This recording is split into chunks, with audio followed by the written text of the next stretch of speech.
Hello everyone. Very good evening. Good evening. Good evening. I guess the class has started now.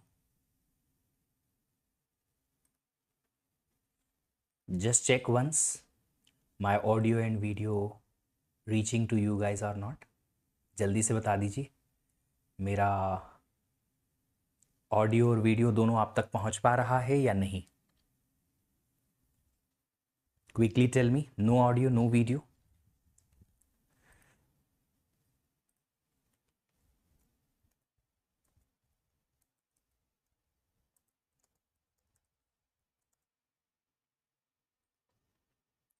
जल्दी से confirm कीजिए.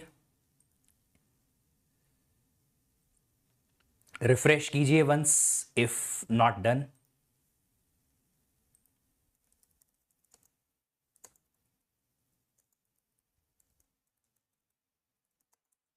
अगर clear नहीं है तो रिफ्रेश कर लो जल्दी से. ओके ओके ओके, चलिए. उम्मीद करता हूं कि आप सब लोगों के दिन अच्छे जा रहे हैं. अभी तक का दिन आपका अच्छा गया होगा और बचा हुआ दिन भी हमारा अच्छा जाए, इसी के लिए आप लोग यहां आए हैं. ऑफ कोर्स मेरी संगति में रहोगे तो कुछ अच्छा ही सीख के जाओगे. नमस्कार नमस्कार नमस्कार. स्वागत है सब लोगों का, बहुत बहुत स्वागत है. राधे राधे, जय श्री कृष्णा, जय महाकाल, सत श्री अकाल, नमस्कार. Okay okay okay. Sir raining heavily. आपके सिर पे भी बारिश होगी, नॉलेज की बारिश होगी, है ना. उसका भी इंतजार करो. पानी की बारिश बाहर हो रही है घर में तो नहीं घुस रहा पानी. It's okay. सैटरडे के क्लास टाइमिंग बोल दीजिए. सैटरडे को कोई क्लास टाइमिंग सीओए की जो है उसका टाइमिंग जो है मैं कल आपको बताऊंगा, फ्राइडे को, आज नहीं. ओएस का नहीं होगा. दिन भर के नोट्स तो स्टडी में ही चले जाता है. तो बेटा यही तो आपको एक्स्ट्रा ऑर्डिनरी करना है. शेख साहब सलाम.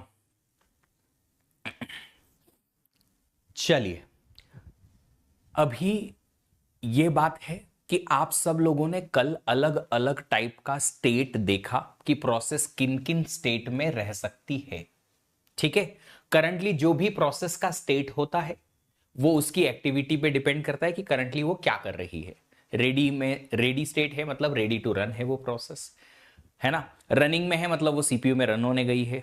ब्लॉक्ड है मतलब आईओ या इवेंट के लिए वेट कर रही है. टर्मिनेटेड मतलब खत्म हो चुकी है. न्यू स्टेट में है मतलब प्रोसेस अभी एडमिट भी नहीं हुई है. फिर हमने स्टेट ट्रांजिशन देखा. तीन टाइप के शेड्यूलर्स देखे. तीन टाइप के शेड्यूलर में था लॉन्ग टर्म, शॉर्ट टर्म और क्या था.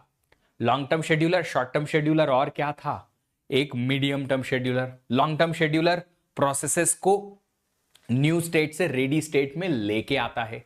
Short term scheduler ready state से एक प्रोसेस को सिलेक्ट करता है सिर्फ कि वो रनिंग में कौन सी नेक्स्ट जाएगी. लेके जाने का काम कौन करता है? प्रोसेस को लेके जाने का काम डिस्पैचर करता है. याद आया. और मीडियम टर्म शेड्यूलर क्या करता है? मीडियम टर्म शेड्यूलर क्या करता है? स्वैपिंग का काम कराता है ना.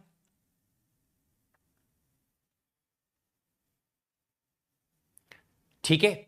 फिर हमने देखा था कि अगर स्वैपिंग हो गई किसी प्रोसेस की तो फिर स्वैपिंग की वजह से प्रोसेस का एक नया स्टेट बनेगा. तो अगर कोई प्रोसेस स्वैप आउट हो जाती है मेन मेमोरी से तो या तो वो ब्लॉक्ड स्टेट में थी इसलिए स्वैप आउट हुई, या फिर वो रेडी स्टेट में थी इसलिए स्वैप आउट हुई. अगर रेडी स्टेट की प्रोसेस स्वैप्ड आउट होती है तो उसे हम कहते हैं कि वो सस्पेंडेड रेडी स्टेट में जाएगी. और अगर कोई प्रोसेस ब्लॉक्ड स्टेट से स्वैप आउट होती है, मीडियम टर्म शेड्यूलर करता है उसे, तो वो कहां जाएगी? सस्पेंडेड ब्लॉक स्टेट में जाएगी. ये हमने सबने कल देखा हुआ था. ठीक है. चलिए, आज हम देखने वाले हैं सीपीयू शेड्यूलिंग एल्गोरिदम. बट उसके पहले कुछ प्रश्न हैं मेरे, वो आप उत्तर कर दीजिए. इनमें से कौन सा ऐसा शेड्यूलर है जो कि degree of multi programming reduce कर सकता है? Single choice 45 seconds to start with. चलिए बताइए, स्लो मतलब क्या होता है भाई? ऑडियो स्लो नहीं होता है, ऑडियो लो होता है जी। आवाज कम आती है, धीरे धीरे नहीं आती है।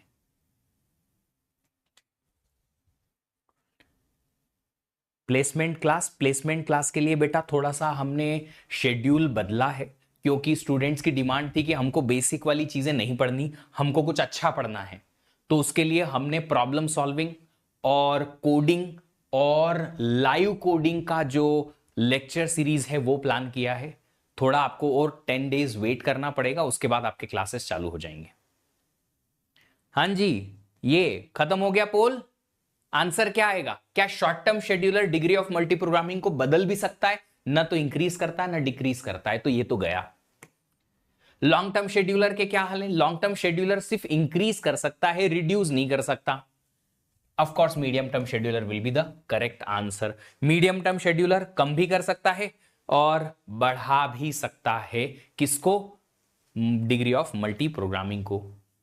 ठीक है सर, मेंटरशिप में होगा क्या लाइव कोडिंग? नहीं बेटा, प्लेसमेंट की बैच जिन्होंने ली है उनके लिए प्लेसमेंट की जो क्लासेस होंगी वो होगा लाइव कोडिंग। अभी जो पहले तक चल रहा था वो ऐसा चल रहा था कि बस हम थेरी पढ़ा रहे थे, बट स्टूडेंट्स की डिमांड आई कि नहीं सर ये तो बहुत बेसिक सी चीज है। हमें भी लगा, हमने उसको रिवैम्प किया। एक्चुअली मैंने ध्यान नहीं दिया था, मुझे उसके बारे में ज्यादा अवेयरनेस थी नहीं। हम लोगों ने सबने फिर वापस से सोचा तो पता चला कि ये तो अरे कुछ लोगों ने जो यहाँ पे पहले थे उन लोगों ने ये डिजाइन किया था, नहीं नहीं ये काम सही नहीं है, इसको चेंज कर रहे हैं। ठीक है चलिए, हाँ जी बिल्कुल इसी टाइप के बोर्ड पे यहां पे आपको स्क्रीन दिखेगी जहां पे आपको लाइव कंपाइलर के थ्रू कोड लिख के लाइव कोडिंग करवाई जाएगी। चलिए नेक्स्ट जो है वो है ये क्वेश्चन। एक सिस्टम समझो जिसमें n नंबर ऑफ प्रोसेसेस हैं और एक सीपीयू है, not m number of CPU, एक ही सीपीयू है, वन सीपीयू। एक सीपीयू है but n number of processes main memory में है। Of course, maximum and minimum number of processes in each of the following state possible. मतलब हमें एक single scenario consider नहीं करना है, हमें अलग अलग सिनारियो कंसिडर करना है। किसी एक स्पेसिफिक सिनारियो में रेडी स्टेट में मिनिमम कितनी प्रोसेस होंगी और मैक्सिमम कितनी होंगी अलग सिनारियो में, आपको मुझे यह बताना है। सिमिलरली रनिंग के लिए भी और ब्लॉक्ड के लिए भी। पोल नहीं आया यार, जिन जिन को पोल नहीं आएगा ना मुझे बताइएगा, हो सकता है कि आपकी बैच जो है उसमें पोल के लिए इंक्लूड नहीं हुई है। तो देखो सीपीयू तो एक है, एक प्रोसेस वो रन कर सकता है, ठीक है, और n number of processes main memory में है, ऑलरेडी आ चुकी है मेन मेमोरी में। तो रेडी स्टेट में मैक्सिमम कितनी प्रोसेसेस हो सकती है? सारी की सारी प्रोसेसेस हो सकती हैं। क्यों सर? हो सकता है ना अभी कि सारी की सारी प्रोसेसेस जो हैं वो रेडी स्टेट में हैं और सीपीयू अभी ओएस को एग्जीक्यूट कर रहा है। हो सकता है, पॉसिबल है, जी हां पॉसिबल है। तो अभी ऑपरेटिंग सिस्टम एग्जीक्यूट हो रहा है तो रेडी स्टेट में n नंबर ऑफ प्रोसेसेस हो सकती हैं। मिनिमम कितनी होंगी? ऐसा कर लेते हैं इसको, मैक्स और मिन, हेडर इधर डाल देते हैं। तो मैक्सिमम यहां कितनी आ जाएंगी? n। मिनिमम कितनी हो जाएगी? 0। हो सकता है सारी की सारी प्रोसेसेस ब्लॉक्ड स्टेट में चली गई हो, एक रनिंग में हो बाकी की ब्लॉक्ड में हो, रेडी में एक भी नहीं रहे, 0 पॉसिबिलिटी है। ठीक है, अभी रनिंग की बात करें तो मैक्सिमम कितनी process at A time running में जा सकती हैं बाबू? Maximum 1, minimum 0। हो सकता है कोई प्रोसेस रन ही नहीं कर रही, क्यों? क्योंकि सारी की सारी ब्लॉक्ड है तो सीपीयू में कोई रन नहीं हो रहा। For a fraction of a second और मिली सेकेंड और नैनो सेकेंड हो सकता है ऐसा कि सीपीयू कोई प्रोसेस एग्जीक्यूट नहीं कर रहा। अच्छा एक बात बताओ कि अगर कोई मशीन कोई प्रोसेस एग्जीक्यूट नहीं कर रही, सीपीयू कोई प्रोसेस एग्जीक्यूट नहीं कर रही, तो क्या मैं ऐसा कह सकता हूं कि सीपीयू आइडल स्टेट पे है? सीपीयू बोल रहा हूं मैं, प्रोसेस नहीं बाबू। सीपीयू जो है आइडल है, IDLE वाला सीपीयू आइडल है। आइडल मतलब कुछ भी काम नहीं कर रहा, कर सकते हैं ना ऐसा? चलिए, ब्लॉक्ड स्टेट में कितनी जा सकती हैं? मैक्सिमम जा सकती हैं n और मिनिमम होंगी 0। हो सकता है सारी प्रोसेसेस आयो के लिए चली गई, मैक्सिमम ब्लॉक्ड n, और मिनिमम कितनी होंगी, 0।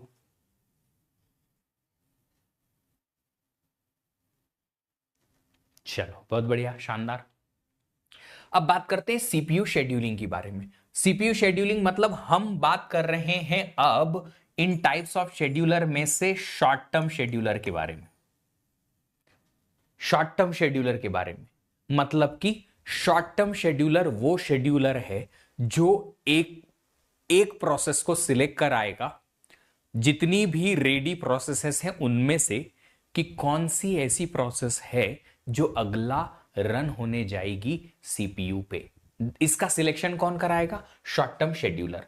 पर सर शॉर्ट टर्म शेड्यूलर किस क्राइटेरिया, किस रूल, किस नियम के बेसिस पे ये शेड्यूलिंग कराएगा कि इतनी सारी 4 5 6 10 12 प्रोसेसेस हैं रेडी स्टेट में, उनमें से कौन सी प्रोसेस रन होने जाएगी सीपीयू में, कैसे बताएगा। तो इसके लिए पॉलिसीज होती हैं अलग अलग। अब अलग अलग पॉलिसीज बनाई तो हैं, थ्योरेटिकली हम पढ़ेंगे भी, पर सीपीयू जो एक ऑपरेटिंग सिस्टम जो डिजाइन होगा उसमें इनमें से कोई एक ही एल्गोरिदम इंप्लीमेंट करेंगे हम। इतने सारे ऑप्शन हैं, ऑप्शन में से एक ऑप्शन हम सिलेक्ट करेंगे और वो इंप्लीमेंट करेंगे, पर कौन सा ये हम डिसाइड करेंगे। पहले सारी एल्गोरिदम पढ़ लेते हैं। अब ये algorithm max of running state, max of running state एक ही तो लिखा मैंने, रनिंग स्टेट में एक ही प्रोसेस हो सकती है मैक्सिमम, क्योंकि सीपीयू एक ही है ना बाबू। इंप्लीमेंटेशन ऑफ प्रोसेस नहीं होगा, कल तो कराया था रिप्रेजेंटेशन या इंप्लीमेंटेशन, एक ही तो बात थी कि एक प्रोसेस को 4 हिस्सों में रखा जाता है मेन मेमोरी के अंदर, वही तो इंप्लीमेंटेशन या रिप्रेजेंटेशन है। चलिए अब बात करते हैं कि सीपीयू शेड्यूलिंग का फंक्शन होता है make a selection. Selection of what, selection of a process to run next on CPU among all ready processes. जितनी भी प्रोसेसेस रेडी स्टेट में हैं उनमें से किसी एक प्रोसेस को ये सिलेक्ट कराएगा कि अगली कौन सी रन होने जाएगी। आप सब लोगों ने बचपन में ग्राउंड पे जाके क्रिकेट खेला होगा मेरे ख्याल में, इफ नॉट देन एटलीस्ट देखा तो होगा, सुना तो होगा, समझा तो होगा अपने अराउंड में। तो अगर आप कोई गेम खेलते हो जो मल्टीप्लेयर गेम है क्रिकेट के जैसा, है ना, क्रिकेट का एग्जांपल इसलिए ले रहा हूं क्योंकि यहां से मीनिंग समझ में आएगा। अब मान लो क्रिकेट में सारे प्लेयर इकट्ठे हो गए, ग्राउंड पे बैठे हैं सब एक साथ, कैप्टन होता है टीम का, वो डिसाइड करता है कि अगला प्लेयर कौन जाएगा बैटिंग करने, और ये ऑर्डर फिक्स नहीं होता। बचपन में तो पक्का फिक्स नहीं होता था, रैंडमली सिलेक्ट हो जाते थे, 1 2 फिक्स होते थे, बाकी के तो फिर इच्छा से कि यार चल कल तेरी बैटिंग नहीं आई थी, आज तू चले जा बैटिंग करने, कल तेरी बैटिंग ज्यादा आ गई थी, तू रुक, इसको जान दे, आज इसको बैटिंग करने दे, वरना ये रोएगा, वरना कल आएगा नहीं, फील्डर कम पड़ जाएगा हमें। तो रैंडमली कैसे भी करके प्लेयर जो कैप्टन होता था ना, वो भेजता था कि चल तू बैटिंग करने जा, तू बैटिंग करने जा, होता था ऐसा।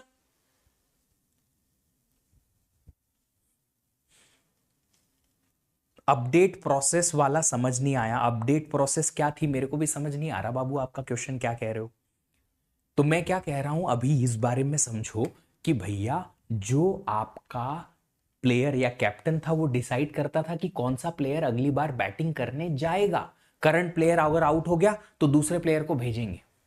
अब मान लो सुबह सुबह मैच चालू होने वाला है 7 बजे, 7 बजे मैच चालू होने वाला है, कुछ प्लेयर ऐसे भी थे जिनको धक्के मार के 7:30 बजे तक ग्राउंड पर पहुंचाया जाता था, उठा उठा के उनके घर जाओ पहले जल्दी, फिर उनको उठाओ, उनका ब्रश करवाओ, उनको मुंह धुलवाओ, फिर चाय बनवाओ, आंटी चाय बना दो इसके, हमको लेके जाना है। ऐसे प्लेयर 2 4 हर किसी टीम में होते थे, बड़ी मुश्किल से हिलते डुलते ग्राउंड पे पहुंचते थे, होता था ना ऐसा।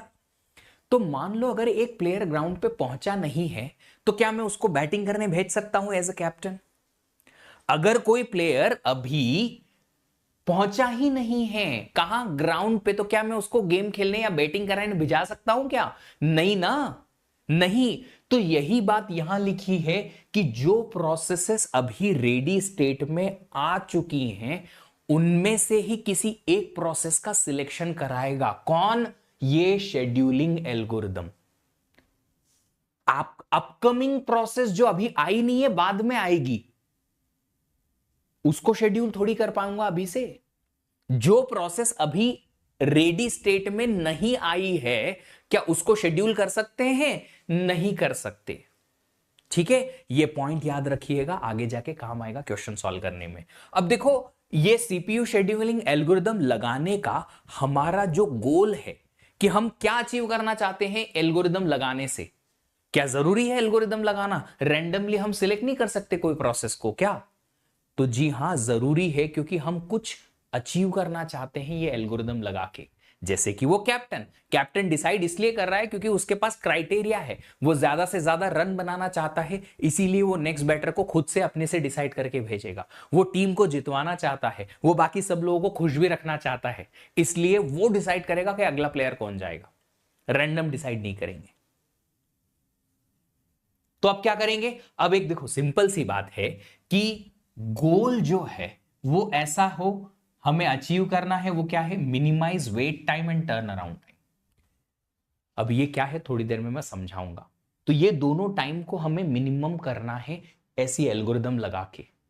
दूसरा, हमें सीपीयू का यूटिलाइजेशन मैक्सिमाइज करना है कि सीपीयू कम से कम टाइम आइडल रहे, ज्यादा से ज्यादा यूज हो पाए। फेयरनेस लानी है। ये फेयरनेस का गोरेपन से कोई लेना देना नहीं है।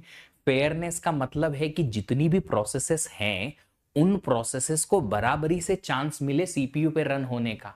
ऐसा ना हो जाए कि कुछ प्रोसेसेस रन होते जा रही हैं सीपीयू पे और कुछ प्रोसेसेस खाली वेट ही करती रह जाएं।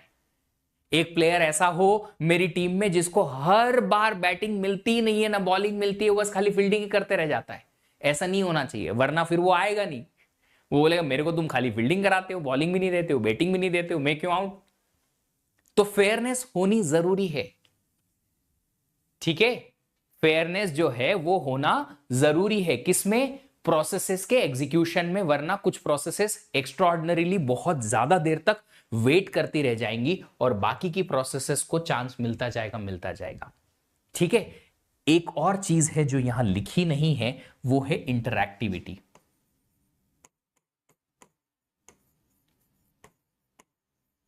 अब ये इंटरैक्टिविटी क्या है? एज बीइंग यूजर, मैं चाहता हूं कि मेरी सारी प्रोसेसेस जो हैं वो रन होती हुई मुझे दिखें। जैसे कि हम हमारा कंप्यूटर सिस्टम यूज करते हैं, तो हम चाहते हैं कि हमारी सारी प्रोसेसेस रन होती हुई दिखें हमें। मतलब मैं किसी भी प्रोसेस को अगर देखूं तो उसका प्रोग्रेस दिखना चाहिए मुझे कि हाँ ये आगे बढ़ रही है, एग्जीक्यूट भी हो रही है, पैरेलल में दिखना चाहिए। पर ये कैसे मुमकिन है? वो मैंने आपको बताया था मल्टीटास्किंग ओएस की एग्जांपल से। तो ये इंटरैक्टिविटी भी एक गोल है कि हम कैसे सारी प्रोसेसेस से थोड़ा थोड़ा थोड़ा थोड़ा रिस्पॉन्स निकाल सकते हैं। That is called as interactivity. इसके बारे में मैं राउंड रॉबिन में और थोड़ा डिटेल में बात करेंगे। ठीक है, चलिए, तो कुछ एल्गोरिदम्स के नाम यहां पे हैं। एक होता है फर्स्ट कम फर्स्ट सर्व, फिर shortest job first, SRTF shortest remaining time first, highest response ratio next, priority based algorithm, round robin, multi level queue scheduling and multi level feedback queue scheduling. ये कुछ 8 एल्गोरिदम्स हैं जो हमें पढ़नी है। But in algorithms को पढ़ने के लिए और इनको एनालाइज करने के लिए, इनके क्वेश्चन सॉल्व करने के लिए शेड्यूलिंग से रिलेटेड कुछ टाइम है जो हमें सीखने हैं। वैसे तो आप लोगों को पता होंगे क्योंकि आपने कॉलेज में भी ये कोर्स पढ़ा होगा, बट जिन्होंने नहीं पढ़ा है उनके लिए तो बताना पड़ेगा। अब जिन्होंने पढ़ लिया है उनसे पेशेंस की दरकार है कि तुम थोड़ा सा पेशेंस रखना, आगे आगे मत बोलना, क्योंकि अगर तुम आगे आगे चलोगे तो फिर मैं बोलूंगा तुम ही आ जाओ पढ़ाना, आ जाओ और पढ़ा दो, मेरा काम बच जाएगा यार, मैं कुछ और कर लूंगा। चलिए, आई नो आप में से काफी लोगों को काफी कुछ पता है, बट स्टिल हम थोड़ा और बेहतर यहां पे करने की कोशिश करेंगे, पर वो तभी हो पाएगा जब आप लोग साथ देंगे, है ना। चलिए, तो ये कुछ टाइम्स हैं, शेड्यूलिंग टाइम्स हैं। सबसे पहले है अराइवल टाइम।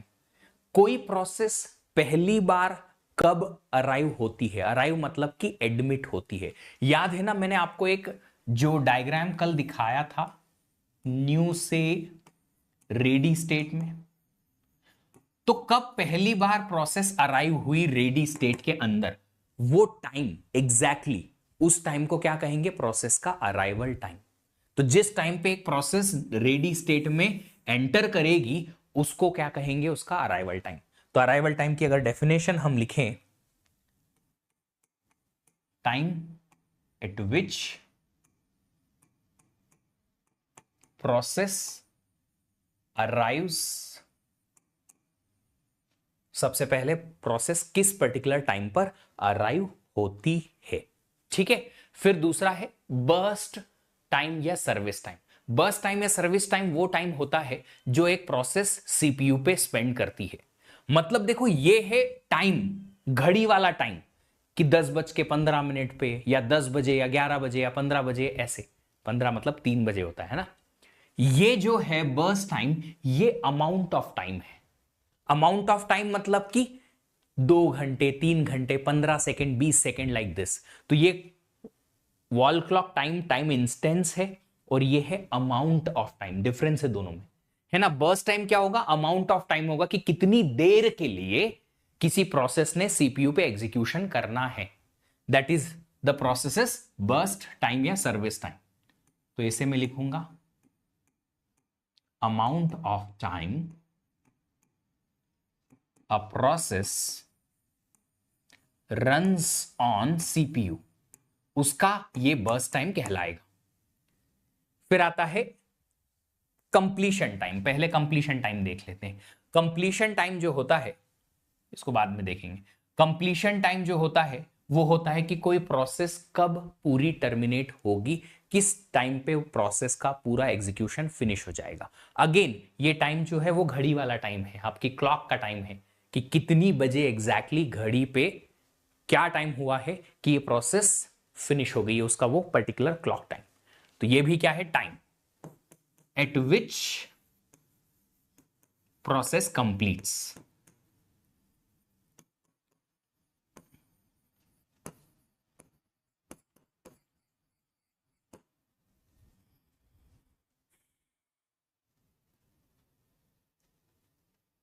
टाइम स्टैम्प, ओहो क्या बात है।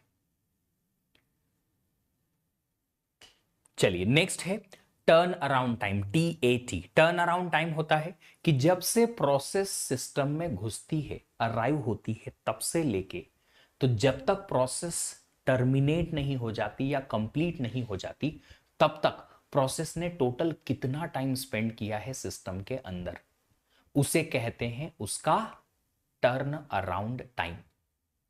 तो प्रोसेस का टर्न अराउंड टाइम क्या होगा, टर्न अराउंड टाइम होगा कि प्रोसेस जो है वो अराइवल से लेके कंप्लीशन तक टोटल कितना अमाउंट ऑफ टाइम स्पेंड करती है सिस्टम में। तो यहां लिखेंगे अमाउंट ऑफ टाइम, ये भी अमाउंट में होगा,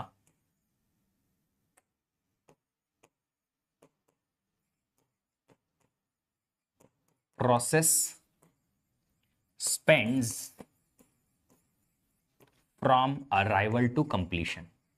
अराइवल से कंप्लीशन तक प्रोसेस जो है कितना अमाउंट ऑफ टाइम स्पेंड करती है उसे कहा जाता है टर्न अराउंड टाइम। और इसको कैलकुलेट भी ऐसे ही करेंगे। अज्यूम करो कि एक पर्टिकुलर प्रोसेस थी जो 10:15 पे अराइव हुई और 10:20 पे कंप्लीट हो गई। तो बताओ उसका टर्न अराउंड टाइम कितना हुआ। 10 o'clock 15 मिनट्स पे अराइव हुई, 10 o'clock 20 मिनट्स पे कंप्लीट हो गई, तो उसका अराइवल टाइम था 10:15, उसका कंप्लीशन टाइम था 10:20। कंप्लीशन टाइम में से आपने अराइवल टाइम माइनस कर दिया तो आपको टोटल टाइम स्पेंट मिला 5 मिनट का, 5 मिनट्स का। That is the process turn around time. तो यहां पे अगर टर्न अराउंड टाइम का हम फॉर्मूला लिखेंगे तो वो हो जाएगा क्या, completion time minus arrival time. बहुत टफ फॉर्मूला है, याद रखना बहुत मुश्किल होता है इसको, है ना। सो प्लीज थोड़ा सा टाइम स्पेंड करिएगा इसको याद रखने में।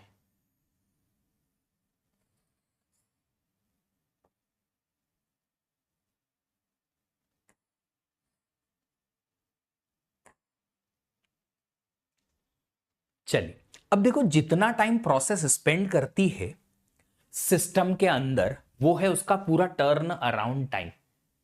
है ना। बट पूरे टाइम जितना टाइम सीपीयू में वो प्रोसेस स्पेंड करती है वो पूरा टाइम उसका सीपीयू पे नहीं जाता।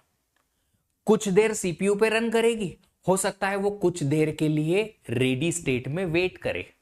पर क्यों सर? देखो यार, आपके पास मल्टीपल प्रोसेसेस हैं, मल्टीपल प्रोसेसेस में से सिर्फ एक प्रोसेस सीपीयू पे रन कर सकती है, बाकी तो रेडी स्टेट में रहेंगी।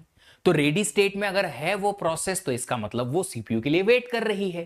तो जितना टाइम सिस्टम में वो प्रोसेस स्पेंड करेगी उनमें से कुछ टाइम के लिए वो सीपीयू पे रन करेगी और कुछ टाइम के लिए वो वेट करेगी किधर? रेडी स्टेट में। तो ये जो उसका टाइम है, टर्न अराउंड टाइम, ये टोटल होता है या समेशन होता है कि टोटल एग्जीक्यूशन टाइम उसका burst time plus total waiting time. Waiting time और बर्स्ट टाइम दोनों उसमें इंक्लूड रहते हैं टर्न अराउंड टाइम में। तो turn around time is equal to burst time plus waiting time. अगर यहां से वेटिंग टाइम का फॉर्मूला निकालना है तो क्या लिखेंगे हम? अगर यहां से वेटिंग टाइम का फॉर्मूला निकालना है तो क्या लिखेंगे हम?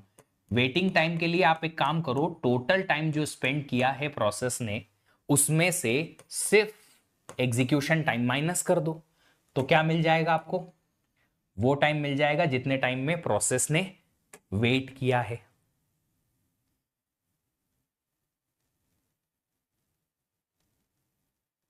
कार्तिक, एक ही बात नहीं है। Process is terminated means when it is finishing the execution and leaving, that is only the termination ना। और क्या अलग है उसमें? एक ही तो बात है। it is exactly same thing। okay, what is waiting time exactly? We are looking around here. Definition is, I'm writing over here, waiting time is amount of time for which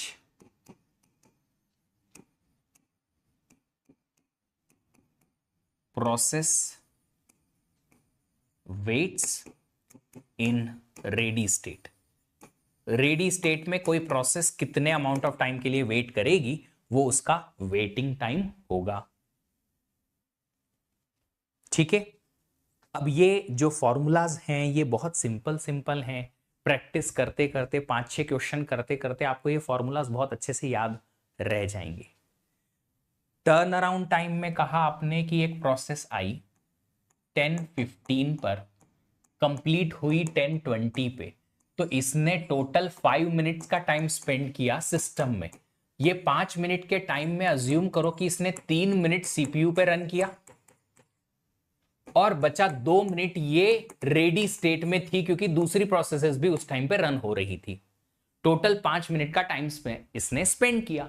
अब मैं आपसे बोलता हूं कि अगर टर्न अराउंड टाइम 5 मिनट्स का है, total time spend, CPU पे एग्जीक्यूशन टाइम 3 मिनट्स का है, तो बताइए वेटिंग टाइम कितना होगा प्रोसेस का जो उसने रेडी स्टेट में स्पेंड किया?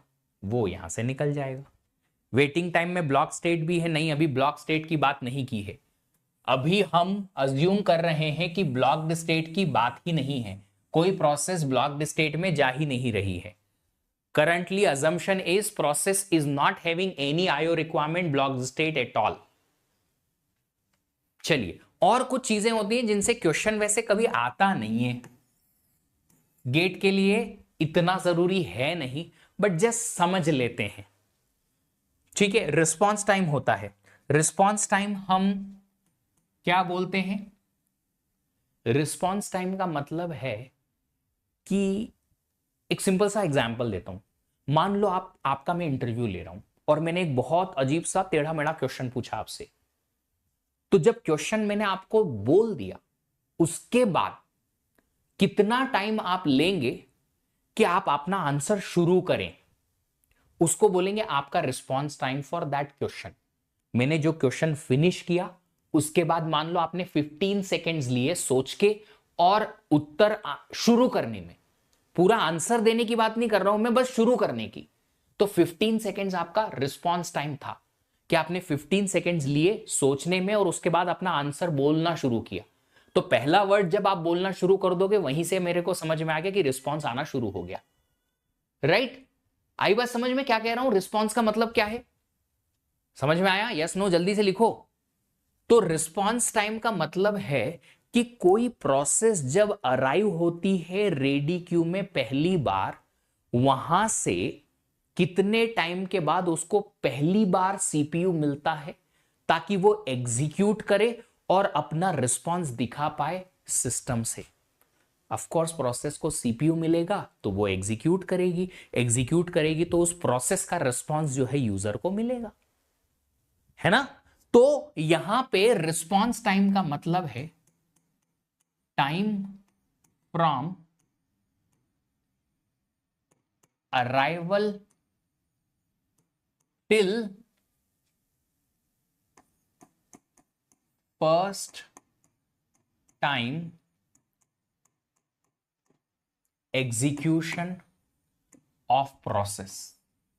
ये भी अमाउंट ऑफ टाइम होता है कि कितना टाइम प्रोसेस को लगा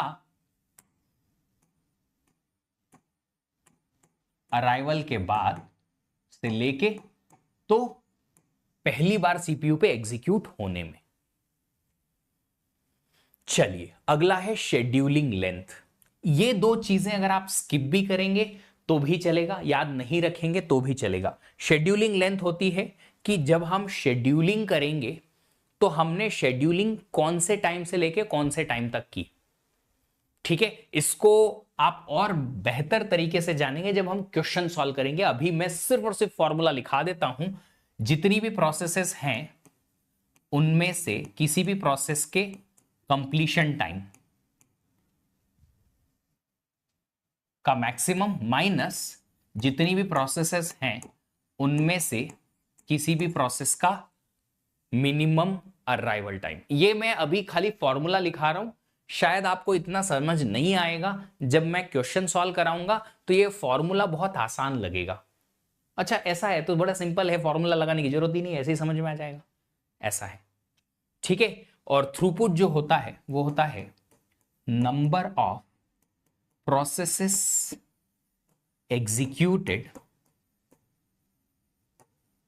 पर यूनिट टाइम। एक यूनिट टाइम में कितनी नंबर ऑफ प्रोसेसेस एग्जीक्यूट हुई हैं उसे कहा जाता है थ्रूपुट। तो जब जब प्रोसेस एग्जीक्यूट होंगी वो होगा हमारा शेड्यूलिंग लेंथ।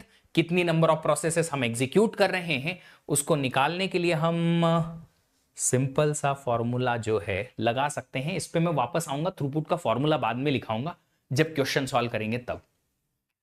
चलिए अब एक चीज और है, सीपीयू शेड्यूलिंग एल्गोरिदम्स का टाइप। जो एल्गोरिदम्स हैं वो दो टाइप की हो सकती हैं। एक होंगी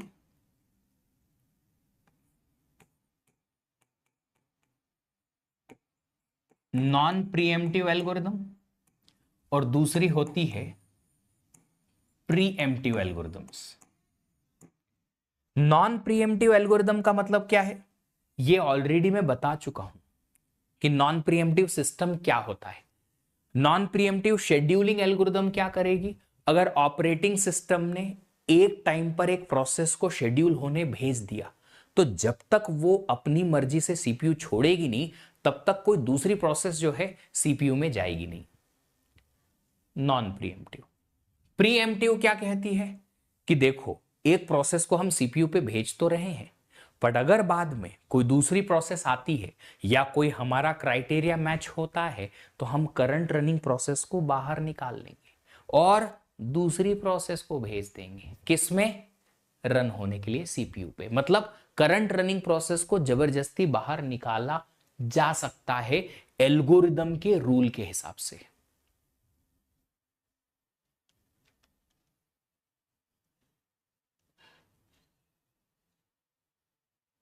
सर वेटिंग टाइम और रिस्पॉन्स टाइम में फर्क बता दीजिए। जब हम क्वेश्चन सॉल्व करेंगे बेटा तब बताएंगे, आपको समझ में भी आएगा। ये सारी चीजें जो हैं उनमें बेसिकली आपको जो याद रखना है वो ये याद रखना है, अराइवल टाइम क्या है, बर्स्ट टाइम क्या है, वेटिंग टाइम क्या है, कंप्लीशन टाइम क्या है, टर्न अराउंड टाइम क्या है। ये 5 याद रखो, बाकी की चीजें क्वेश्चन सॉल्व करते वक्त पता चल जाएगा, है ना। प्रीएम्पशन नॉन प्रीएम्प्टिव की आपको डेफिनेशंस पहले ही लिखा चुका हूं। Non preemptive means once a process scheduled to run then it will not be forcefully, it will की जगह can not be forcefully taken out. एक बार अगर प्रोसेस शेड्यूल हो गई रन करने के लिए तो फिर वो फोर्सफुली बाहर नहीं लाई जा सकती सीपीयू से, out of CPU. Here a running process can be taken out of CPU forcefully.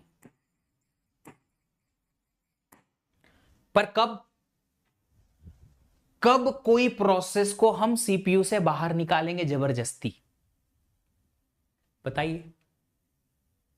मान लो आपका कोई छोटा भाई है ना, उसके पास में आपका बैट है जो वो खेलने के लिए लेके चले गया, वो खेल रहा है अपने दोस्तों के साथ में, खुद ही बैटिंग कर रहा है।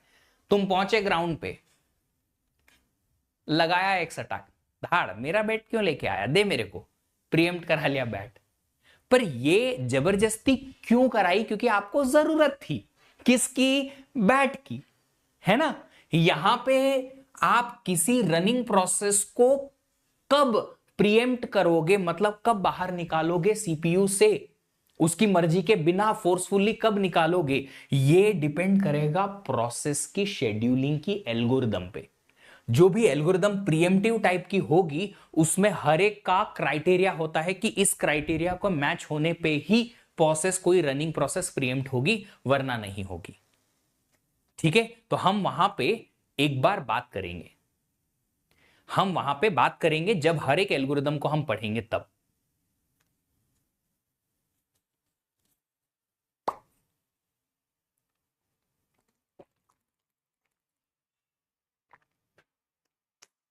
ठीक है, अब देखो एक बात समझो, ये जितना भी ये प्रीएम्पशन नॉन प्रीएम्पशन जितनी भी बातें हो रही है ना, ये यूजर प्रोसेस की हो रही है, ओएस की नहीं।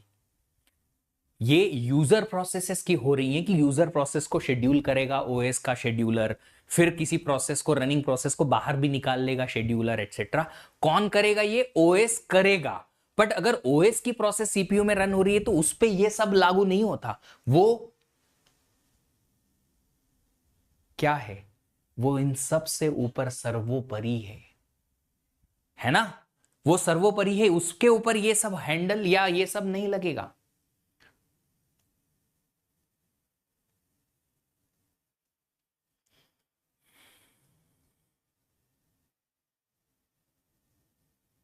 How can handle operating system to process in CPU, is it right? Process scheduling और सीपीयू शेड्यूलिंग दोनों एक ही है। हाँ जी बेटा जी, एक ही है। सीपीयू पे प्रोसेस को शेड्यूल करना सेम टू सेम चीज है। चलिए अब पहले एक एल्गोरिदम पढ़ते हैं और उसके बेसिस पे कुछ चीजों को क्लियर आउट करने की कोशिश करते हैं, हमें समझ में आएगा कि हो क्या रहा है, क्यों हो रहा है। ठीक है, FCFS, first come first serve, जो पहले आया उसको पहले सीपीयू पे भेजेंगे। लाइक जो हमारा क्यू करता है, क्यू डेटा स्ट्रक्चर क्या करता है, जिसको आप पहले क्यू में, या जो पहले आएगा वो सबसे पहले आगे लग जाएगा क्यू में, लाइन में, और उसी की सबसे पहले सर्विस होगी, है ना। मूवी टिकट खरीदते वक्त या फिर कॉलेज में फीस पे करते वक्त, many of the places you will be having queues. आपकी इंफॉर्मेशन के लिए बता दूं कि जब मैं IISc बैंगलोर में गया तो मैं बड़ा शॉक्ड था वहां का एक कल्चर देखने में, कि वहां पे अगर टोकन खरीदना है या एक कूपन खरीदना है रेस्टोरेंट पे और 2 लोग लगे हैं तो दोनों एक दूसरे के पीछे लाइन में लगे हुए हैं। 3 हैं तो पहले बंदा अगर पे कर रहा है तो 2 लोग लाइन में खड़े हो जाते हैं टोकन लेने के लिए। किसके लिए, वो भी रेस्टोरेंट के लिए कि हमें ये ऑर्डर देना है, उसके लिए लाइन में लगे हैं। मैंने नहीं देखा ऐसा ना, हमारे यहां उज्जैन में तो भैया अगर 3 क्या 2 लोग भी हैं तो सबके दोनों के हाथ में पैसे होंगे, भैया एक समोसा देना, समोसा देना, समोसा देना, समोसा समोसा समोसा, वो पागल कर देते हैं सामने वाले को। जब तक कि वो देखेगा नहीं तब तक बोलते जाएंगे बोलते जाएंगे बोलते जाएंगे। लाइन वाइन का कहीं कंसेप्ट ही नहीं, लाइन वाइन का कोई कंसेप्ट ही नहीं है ना। चलो वापस आते हैं। तो फर्स्ट कम फर्स्ट सर्व का शेड्यूलिंग क्राइटेरिया क्या है, किसके बेसिस पे हम प्रोसेसेस को शेड्यूल करेंगे, मतलब शेड्यूलर शेड्यूल करेगा। तो इसका सिंपल सा जो क्राइटेरिया है,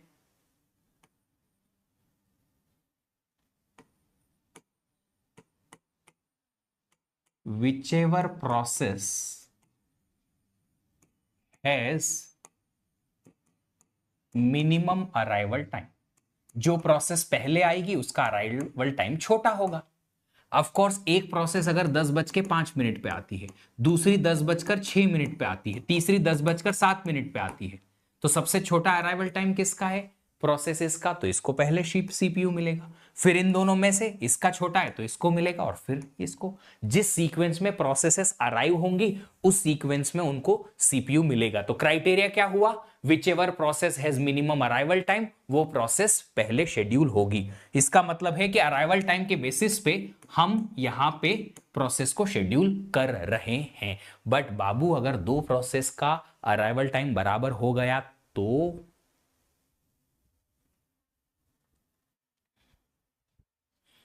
उज्जैन आने से आपको मिल सकते हैं कि बेटा मैं उज्जैन में रहता नहीं हूं,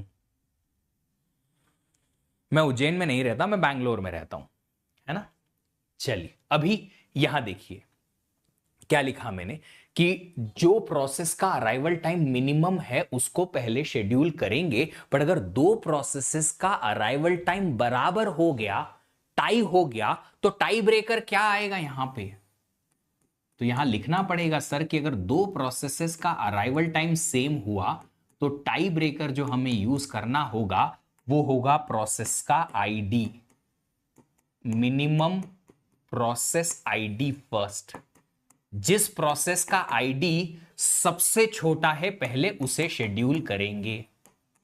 अब प्रोसेस की आईडी हर एक की यूनिक होती है, मैच नहीं हो सकती, सेम नहीं हो सकती, तो यह क्राइटेरिया कभी फेल नहीं होगा। Lower process ID first, minimum process ID first, मतलब जिसका प्रोसेस का आईडी अलग अलग है वो प्रोसेस का को पहले हम शेड्यूल कर देंगे। अब इसका टाइप क्या होता है, इसका टाइप जो होता है वो होता है नॉन प्रीएम्प्टिव टाइप का। ये एक बार प्रोसेस जो है शेड्यूल हो गई तो फिर ऑपरेटिंग सिस्टम की भी नहीं सुनती, पूरी रन करके ही बाहर निकलेगी। ये पीआईडी मिलेगी कहां, क्वेश्चन में मिलेगी।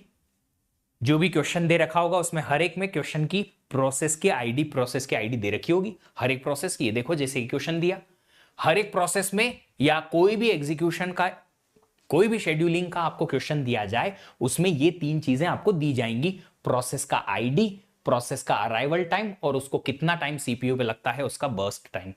आपको ये टेबल दिख रही है ना, विजिबल है ना, टेबल के कलर्स एक्सेट्रा, कोई प्रॉब्लम तो नहीं है।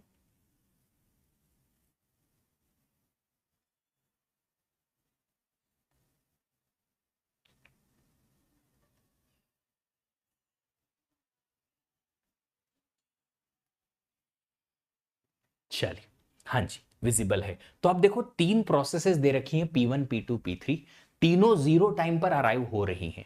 इनका अराइवल टाइम अलग अलग नहीं है, तीनों एक ही टाइम 000 पे अराइव हो रही है। और बर्स्ट टाइम इनके टाइम दे रखे हैं, अब वो सेकंड, नैनो सेकंड, मिली सेकंड किस में भी हो, बस टाइम यूनिट है। इसका बर्स्ट टाइम है P1 का 27, मतलब इसको 27 टाइम यूनिट लगते हैं सीपीयू पे रन करने के लिए, इसको 6, इसको 6। अब अगर इसको एग्जीक्यूट करना है या इसको सॉल्व करना है क्वेश्चन को, तो हमें बनाना पड़ेगा एक गैंट चार्ट। एक चार्ट होता है, ये गैंट चार्ट कुछ भी नहीं है, एक टाइमलाइन चार्ट है कि कितनी बजे से कितनी बजे तक या किस टाइम यूनिट से लेके किस टाइम यूनिट तक कौन सी प्रोसेस रन होगी। अब देखो ये वाला चार्ट तो रियल है, बट आपका जो टाइम टेबल वाला चार्ट बनता है ना वो रियल नहीं होता है। बट ये चीज है वैसी की वैसी, जैसे आप नहीं डिसाइड करते थे कि सुबह से 6 से 8 बजे तक मैं पढ़ाई करूंगा इसका रिवीजन, फिर 8 बजे से 10 बजे तक मैं करूंगा ब्रेकफास्ट का टाइम और ये वो, फिर यह इतनी बजे से इतनी बजे तक ये करूंगा। होता कुछ नहीं है, 6 से 8 पढ़ाई का बोला, नींद खुल रही है 8:30, और उसमें भी चिंता नहीं है 8:30, चलो कोई बात नहीं, एक दिन का रिवीजन छूट गया, भगवान माफ करना, एक मार्क कमी आ जाएगा, चलेगा। चलिए तो गैंट चार्ट होता क्या है, Gantt chart is just nothing but it's a timeline chart कि कितने टाइम से कितने टाइम तक कोई प्रोसेस रन होगी। अब एक पॉइंट आपको जो यहां याद रखने लायक है वो ये है कि it starts from zero. Gantt chart हमेशा जीरो से स्टार्ट होता है, टाइम जीरो से स्टार्ट होता है। तो सबसे पहले हम यहां पे टाइम जीरो लिखेंगे और देखेंगे कि टाइम जीरो पे शेड्यूलिंग एल्गोरिदम के पास में कौन कौन सी प्रोसेसेस आ चुकी हैं जिन्हें शेड्यूल किया जा सकता है। तो देखिएगा, ये अराइवल टाइम को हमें देखना है।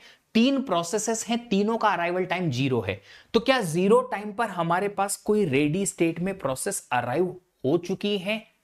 जी हां। कौन सी? सर P1 भी आ गई जीरो पे ही, P2 भी आ गई जीरो पे ही, P3 भी आ गई जीरो पे। तीनों की तीनों प्रोसेसेस आ गई हैं। ये सारे एल्गोरिदम शॉर्ट टर्म शेड्यूलर के लिए है। वाह, क्या पॉइंट बोला है। सुना करो जो हम शुरुआत से कहते हैं। ये पॉइंट मैं ऑलरेडी बोल चुका हूं, 15 सेकेंड फिर से वेस्ट कराए मेरे तुमने। यस। तो जीरो टाइम पर हमारे पास तीनों प्रोसेसेस अराइव हो गई हैं। अब हमें लगानी है एल्गोरिदम FCFS। जो पहले आए उसे पहले शेड्यूल करो। पर तीनों पहले आए हैं, एक साथ आए हैं, तो हमारी जो एल्गोरिदम का क्राइटेरिया है कि जिसका अराइवल टाइम मिनिमम है उसको शेड्यूल करो। तीनों का अराइवल टाइम बराबर है। अगर तीनों का अराइवल टाइम बराबर है मतलब टाई ब्रेकर लगाना पड़ेगा। टाई ब्रेकर क्या कहता है? जिसका प्रोसेस आईडी छोटा है उसको पहले शेड्यूल कर दो। अब तुमको यहां पे प्रोसेस आईडी छोटा दिखता है ना? प्रोसेस आईडी छोटा दिखता है ना? किसका छोटा दिखेगा? किसका छोटा दिखेगा? P1 P2 P3 में से कौन छोटा है? P1 छोटा है ऑफ कोर्स। तो P1 को पहले शेड्यूल करेंगे। अब अगर P1 को पहले शेड्यूल कर दिया तो क्या P1 को बीच में प्रीएम्प्ट करना है? क्या बीच में रोकना है? क्या ये एल्गोरिदम प्रीएम्प्टिव टाइप की है? क्या नहीं। एक बार P1 को अगर खेलने भेज दिया तो वो खेलेगा पूरा पूरा। कब तक? जब तक कि उसकी रिक्वायरमेंट है। तो P1 जो नॉन प्रीएम्प्टिव एल्गोरिदम है वो हम रन करेंगे और पूरी एग्जीक्यूट करेंगे। अब कितने टाइम यूनिट एग्जीक्यूट करना है? 27। तो 0 से 27 टाइम यूनिट तक तो P1 चलेगा। नॉन प्रीएम्प्टिव है इसलिए। अब हमारे पास रेडी स्टेट में दो प्रोसेसेस फिर भी बची हुई हैं, P2 और P3। क्राइटेरिया अभी भी FCFS है। जिसका अराइवल टाइम छोटा उसको रन करो। पर सर अराइवल टाइम तो बराबर है। बराबर है तो आईडी पे जाओ। आईडी में P2 और P3 में से किसकी आईडी छोटी? P2 की आईडी छोटी। P2 की आईडी अगर छोटी है तो P2 को रन करेंगे। अब P2 को कितना टाइम चाहिए रन होने में? 6 टाइम यूनिट। 27 पे P2 को चांस मिला है रन करने का। तो 27 के बाद 6 और मतलब 33 तक P2 रन होगा। देखो जरा, आखिरी में एक ही प्रोसेस बची है P3 जो 0 टाइम पे आई थी। इसको रन कर देंगे। P3 को कितना टाइम लगेगा? बर्स्ट टाइम है 6, CPU पे 6 टाइम यूनिट रन करेगा। तो 33 के बाद 6 और मतलब 39 तक ये रन करेगा। क्या ये गैंट चार्ट बनाना समझ में आया? क्या किया हमने? Did you guys understand how did we prepare the Gantt chart? Yes. Okay, now from this Gantt chart, इस गैंट चार्ट से हम जो है एक टेबल को फिलअप करेंगे। टेबल क्या है? टेबल है, टेबल में हम completion time, turn around time और वेटिंग टाइम निकालेंगे। कंप्लीशन टाइम कैसे निकालेंगे? कंप्लीशन टाइम हमें इस गैंट चार्ट से मिल जाएगा। कंप्लीशन टाइम हमें गैंट चार्ट से दिख जाएगा। कंप्लीशन टाइम हमें गैंट चार्ट से कैसे दिखेगा सर? बताओ जरा देख के इसको कि P1 कौन से टाइम पर फिनिश हो रहा है। Completion time of P1 is what? P1 किस समय पर फिनिश हो रहा है? 27 पे। अराइवल टाइम सेम होगा बेटा, वो तो क्वेश्चन में दे रखा है ना, इसलिए लिया 0 0 0। 27 पे तो हम यहां लिख देंगे भैया कि हमारा P1 का कंप्लीशन टाइम आया 27, है ना। P2 का कंप्लीशन टाइम बताओ जरा। P2 का कंप्लीशन टाइम था 33। अरे ये 27 पर फिनिश हुआ, P2 33 पर फिनिश हुआ, और P3 कब फिनिश हो रहा है देखो जरा, कंप्लीट कंप्लीट P3 कब एग्जीक्यूट हो रहा है, 39 टाइम यूनिट। ये आ गया कंप्लीशन टाइम, हो गया। अब क्या करेंगे, अब हम निकालेंगे टर्न अराउंड टाइम। कैसे निकालते हैं टर्न अराउंड टाइम, फॉर्मूला लिखाया था मैंने, completion time minus arrival time, कर लो। तो हर एक प्रोसेस का अपना अपना completion time minus arrival time करेंगे। 27 33 माइनस 0 33, 39 माइनस 0 39, हो गया। देखो आप यहां से इस गैंट चार्ट के थ्रू भी समझ सकते हो कि P1 आई जीरो पे आई और 27 पे जाके फिनिश हुई। तो टोटल P1 ने कितना टाइम स्पेंड किया सिस्टम में, 27 टाइम यूनिट। P2 भी जीरो पे आई पर 33 टाइम यूनिट पर फिनिश हुई, तो 33 टाइम यूनिट इसने टोटल स्पेंड किया सिस्टम में। P3 जीरो पर अराइव हुई, कंप्लीट हुई 39 पे, तो टोटल इसका टर्न अराउंड टाइम था 39 टाइम यूनिट। वेटिंग टाइम कैसे निकालेंगे, turn around time minus burst time, है ना, यही था ना, turn around time minus burst time. देखो हुआ। चलिए तो turn around time minus burst time करेंगे हर एक प्रोसेस का। 27 माइनस 27 0, 33 माइनस 6 27, 39 माइनस 6 33। ये आ गए तीनों के वेटिंग टाइम।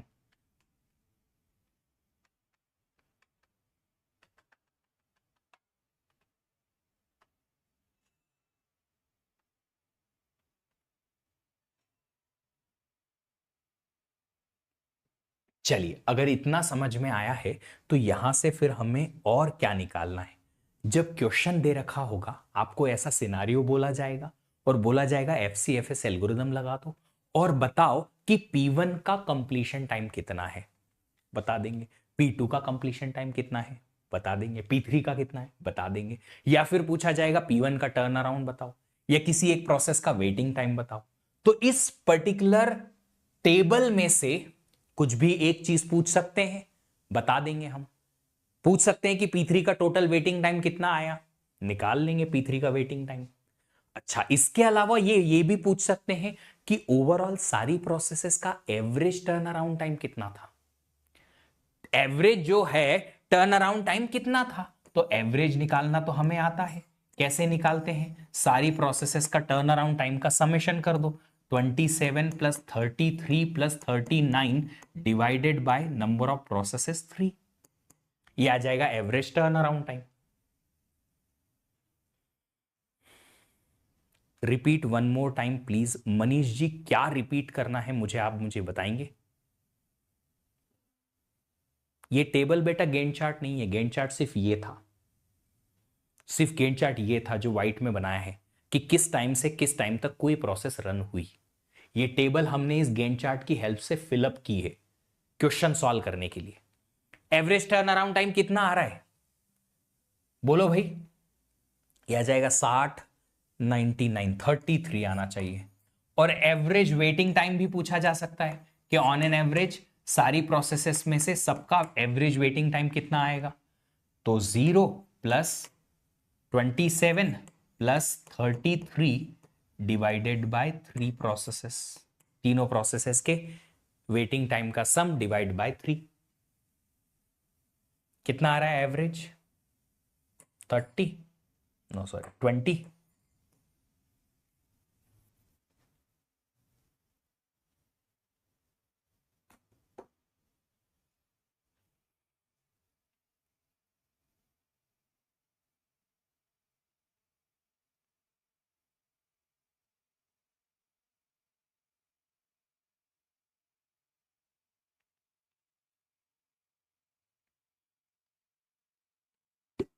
ऑपरेशन रिसर्च में भी यूज होता है बेटा, बहुत जगह यूज होता है।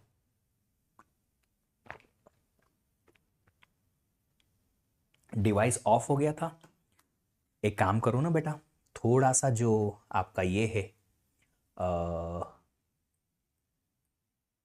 स्क्रॉल करके थोड़ा पीछे चले जाओ क्लास में, थोड़ा आइडिया हो जाएगा आपको, है ना। पहले जो ऑफ हो गया था तो आप एक काम करो, स्क्रॉल कर लो आपका जो ये कर्सर है उसको थोड़ा पीछे स्क्रॉल कर लो और जल्दी जल्दी देख लो। देखो अब जो ये यूनिट ऑफ टाइम दे रखे हैं ये हमें पता नहीं है, क्वेश्चन में दिए जाएंगे millisecond, microsecond, nanosecond, जो भी दिए जाएंगे हम लिख लेंगे। ठीक है, जो भी है यूनिट ऑफ टाइम क्वेश्चन में दे रखा होगा कि ये अराइवल टाइम किस पार्ट में है, बर्स्ट टाइम किस में दे रखा है, हम उसके हिसाब से ले लेंगे। अगर ये बर्स्ट टाइम नैनो सेकेंड में है तो ये नैनो सेकेंड में आ जाएंगे आंसर्स। ठीक है, जो भी यूनिट ऑफ टाइम है क्वेश्चन में दे रखा होगा वो ले लेंगे, है ना। चलिए एक बात बताइए कि जो ये शेड्यूलिंग हुई है हमारी इस पूरी, इस गैंट चार्ट पे आप जो देख पा रहे हो, इस गैंट चार्ट पे जो शेड्यूलिंग हुई है, ये शेड्यूलिंग जो है वो किस टाइम से किस टाइम तक हुई है?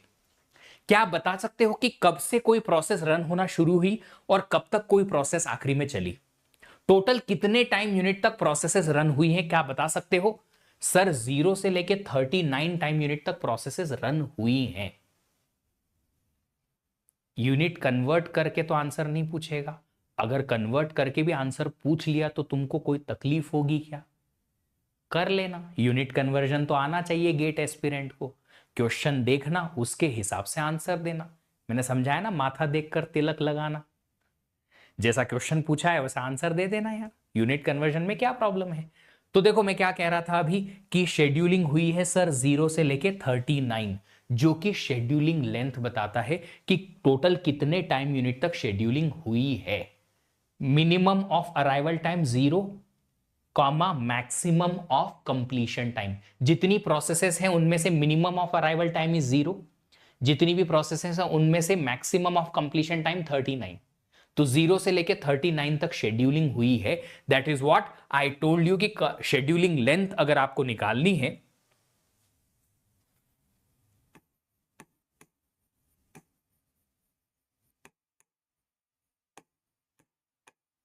तो वो आ जाएगी 39 minus 0 is equal to 39 time unit.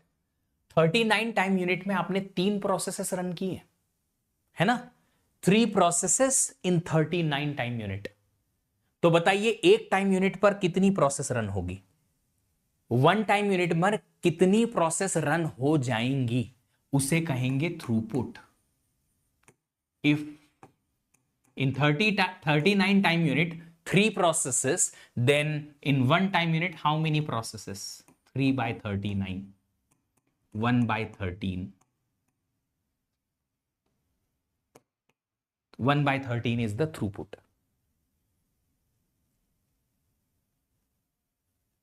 है ना।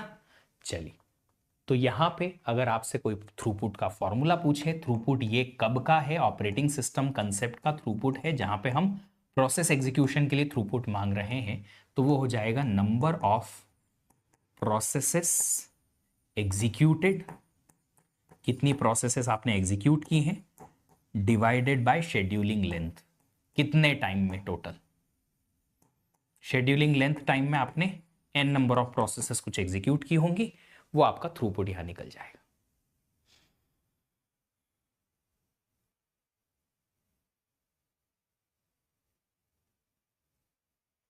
ठीक है, चलिए अब एक क्वेश्चन आपको सॉल्व करना है, करिए जरा। अलग अलग प्रोसेसेस हैं। अब देखो इस बारी ना मैंने अराइवल टाइम अलग अलग दे रखा है प्रोसेसेस का, ताकि आपको क्वेश्चन समझ में आए।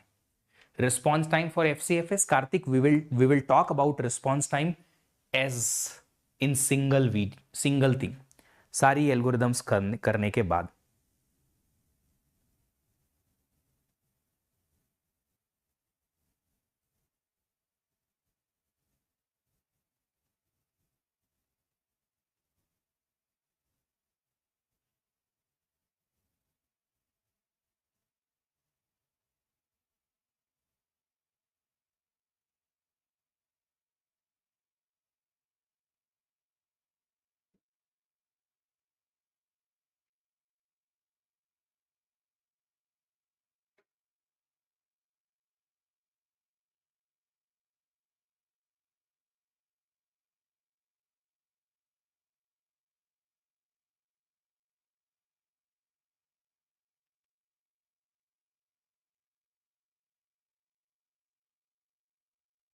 पोल में क्या पूछूं आपसे?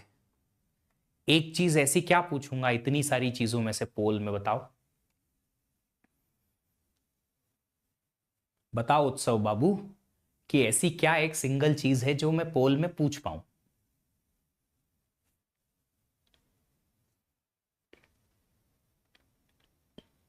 टोटल गैंट चार्ट का लेंथ है 20। अच्छी बात है, बधाई हो। करने दो बाकी लोगों को भी। बाकी लोग बंटी के साबुन के जैसे हैं, थोड़े स्लो स्लो चलते हैं।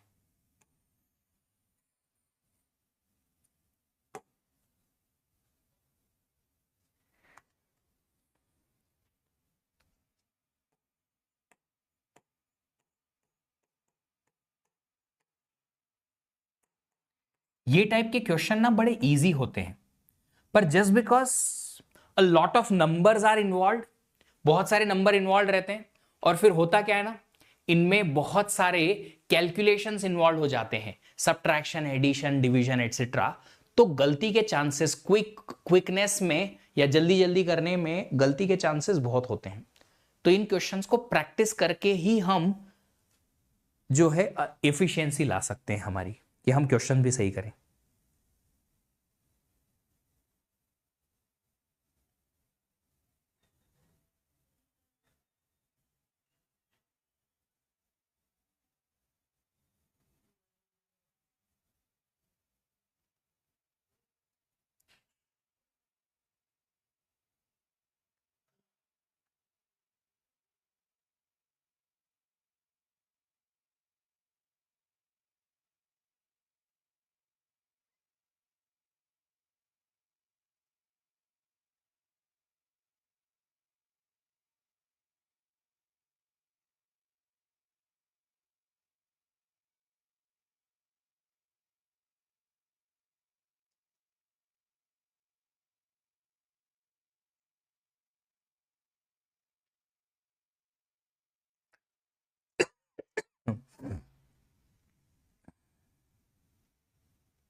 हुआ कुछ तो हुआ।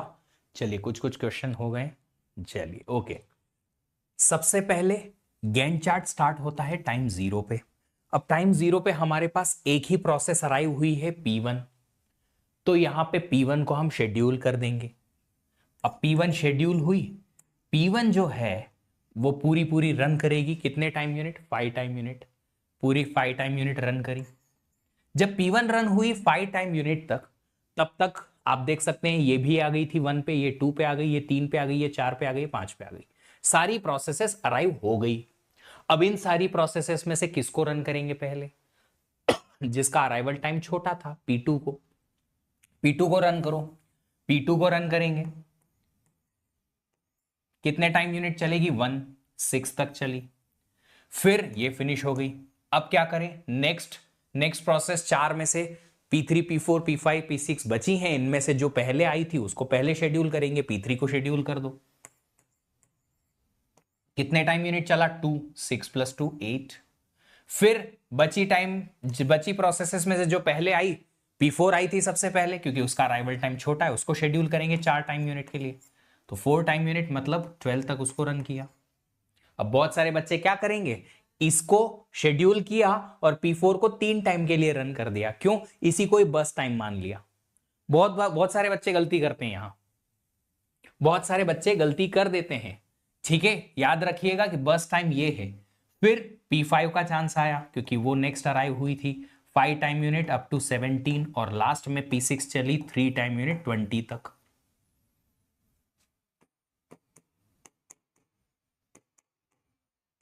ये तीन चीजें आपको यहां पे कैलकुलेट करनी है।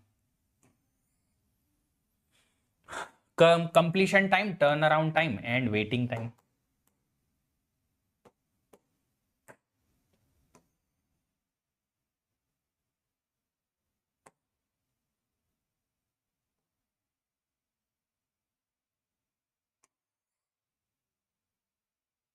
ठीक है, अब निकाल लेते हैं जी। सबसे पहले कंप्लीशन टाइम P1 का कंप्लीशन टाइम है 5, यहां से निकल जाएगा। P2 का फिनिश हो रही है 6 पे। P3 ये देखो P3 फिनिश हुई है 8 पे। P4 यहाँ फिनिश हुई है 12 पे। P5 का कंप्लीशन है 17 पे और P6 का है 20 पे। टर्न अराउंड टाइम होता है completion time minus arrival time, निकालते हैं। Completion time minus arrival time P1 का है 5, 6 minus 1 5, 8 minus 2 6, 12 minus 3 9, 17 minus 4 13 and 20 minus 5 is 15।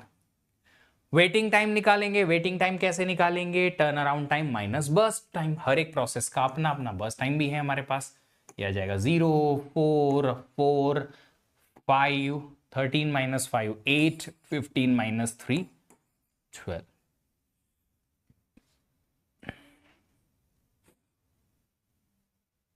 देख लो सेम आए हैं। देख लो देख लो देख लो, जल्दी से देखो क्विकली। अब मुझे एवरेज टर्न अराउंड टाइम और एवरेज वेटिंग टाइम निकाल के बता दो। एवरेज टर्न अराउंड टाइम आएगा 5 5 10 20 और 25, 25 और 15 40 और 10 50 और 3 53/6। 53/6 आ रहा है ना। और एवरेज वेटिंग टाइम कितना आएगा? 8 5 13 और 20 33, 33/6 इतना आ रहा है। अराइवल टाइम सीक्वेंस में ना हो तो क्या होगा? जिस सीक्वेंस में प्रोसेस अराइव हुई है उस सीक्वेंस में आपको रन करना है। डजेंट मैटर पहले P1 लिखो कि P2 लिखो। P4 का वेटिंग टाइम जी, P4 के वेटिंग टाइम में क्या तकलीफ है जी बताइए। प्रियांशु पाठक पहले देखो, एक बार देख लो बाबू कि P4 के वेटिंग टाइम में तुम्हें क्या तकलीफ लग रही है। All clear right? चलिए, अगर ये आपसे निकल गए हैं, इसको निकाल लेते हैं यार, वरना फिर बोलेंगे सर ने लिखा नहीं आंसर। 8.83 एंड 33/6 आ जाएगा 5.5, है ना। चलिए ये वाला क्वेश्चन देखो जरा। अब इसमें अराइवल टाइम जो है उसी सीक्वेंस में नहीं है जिस सीक्वेंस में प्रोसेसेस लिखी हुई हैं, तो थोड़ा ध्यान रखिएगा। करो सॉल्व।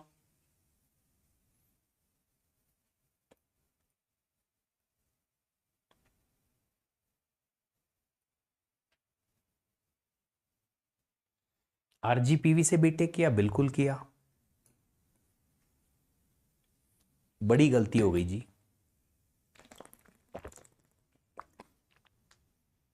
बीटेक करना ही नहीं था मेरे को। मुझे क्या पता था कि बीटेक करके एमटेक करके और टीचिंग करके तुम जैसे लोगों से पाला पड़ेगा। मैं टीचर ही नहीं बनता।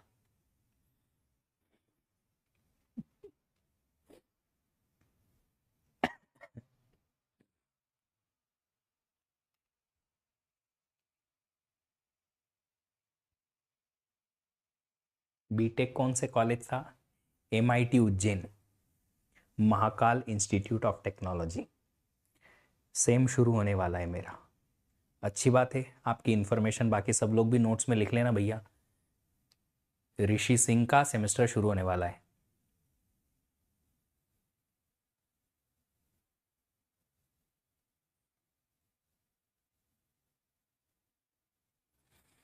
अगम जी इधर देखो, पहले दोनों अलग अलग ईयर में थे। IISc 2010-12 का था, बिट्स पिलानी 18-20 का था।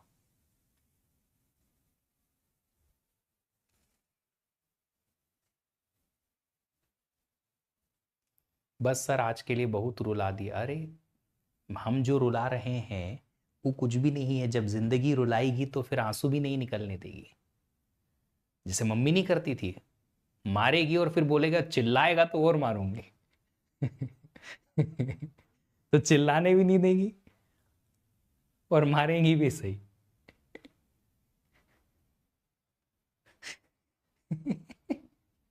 चलो सॉल्व करो जल्दी से क्वेश्चन। गैंट चार्ट बनाओ पहले तो, फिर आगे की चीजें सॉल्व होंगी।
एक मिनट से ज्यादा और नहीं देंगे हम आपको।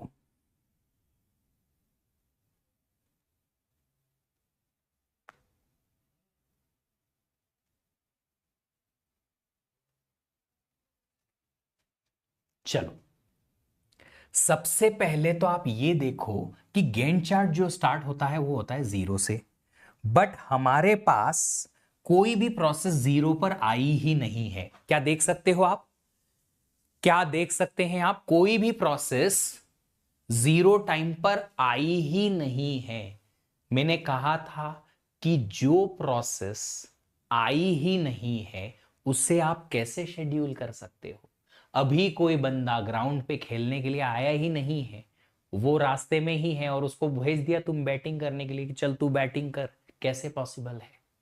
तो अभी क्या होगा, जब तक कोई नई प्रोसेस आएगी नहीं तब तक सीपीयू आइडल रहेगा। तो जो गैंट चार्ट हमारा बनेगा जो जीरो से स्टार्ट होता है, जीरो से लेके वन टाइम यूनिट तक गैंट चार्ट में आप सीपीयू को आइडल दिखाएंगे। क्यों दिखाएंगे सर? क्योंकि प्रोसेस अराइव ही नहीं हुई है ना। जब आएगी तभी तो रन होने जाएगी। CPU will be idle for one unit time. पर वन यूनिट टाइम क्यों? क्योंकि आप देखेंगे, आप इन सबको ऑब्जर्व करेंगे तो देखेंगे कि एक प्रोसेस है P5 जो वन टाइम यूनिट पर अराइव हो जाएगी। तो एक टाइम यूनिट पर प्रोसेस आ रही है तो उसे शेड्यूल करो। कौन सी शेड्यूल करेंगे? P5। क्यों सर P5 को क्यों किया? वही एक प्रोसेस अवेलेबल थी, आ गई, रन करने भेजी। कब तक रन करेगी? To time unit. टू मतलब कि 1 + 2 3 तक रन करेगी। अब देखो थ्री टाइम यूनिट तक और कौन सी प्रोसेस आई? Sir ji three time unit पर P4 आ गया, ये रहा। अगर P4 आ गया है थ्री टाइम यूनिट पर तो एक टाइम यूनिट के लिए उसको रन करो। एक टाइम यूनिट के लिए P4 रन होगा। P4 एक टाइम यूनिट के लिए रन होगा अप टू 4। अब क्या हो गया? P4 भी रन। जी हां, ये अराइव हो गई P5 1 पे, दो टाइम यूनिट के लिए रन कर दी। फिर थ्री टाइम यूनिट पर P4 अराइव हुई, एक टाइम यूनिट के लिए इसको रन कर दी। अब चार यूनिट पे न तो ये आई, न ये आई, न ये आई, न ये आई। चारों प्रोसेसेस अभी अराइव हुई नहीं है और हम अभी चार यूनिट टाइम पर ही हैं। तो क्या आप एक ऐसी प्रोसेस जो 5 पे आएगी, 5 पे आएगी, उसको 4 पे ही शेड्यूल कर दोगे? जो अभी प्रोसेस आई ही नहीं उसको पहले शेड्यूल कर दोगे क्या? नहीं, अगेन सीपीयू आइडल रखना पड़ेगा।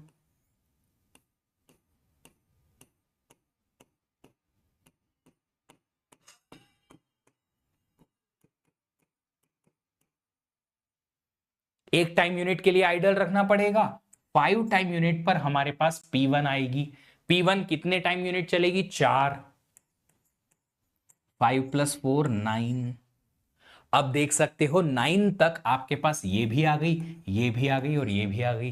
तीनों में से जो पहले आती है उसको रन करो, FCFS एल्गोरिदम कहती है। तो फिर 6 जो प्रोसेस P3 जो 6 पे अराइव हुई थी उसको रन करेंगे। P3 को रन करेंगे थ्री टाइम यूनिट के लिए 12 तक, ये फिनिश हो गई। फिर P6 को रन करेंगे 7 टाइम यूनिट पे जो आई थी 7 तक, 19 तक, और लास्ट में P2 रन होगा 2 टाइम यूनिट 21 तक। ये रहेगा आपका गैंट चार्ट। मैंने कहा था कि जो प्लेयर अभी ग्राउंड पे पहुंचा नहीं, उस प्लेयर को आप बैटिंग करने या बॉलिंग करने नहीं दे सकते। वो ग्राउंड पे ही नहीं आया, कैसे खेलेगा?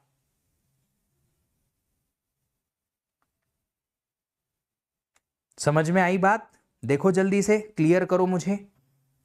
अब बाकी की चीजें कैलकुलेट करना तो तुम्हारे लिए आसान है।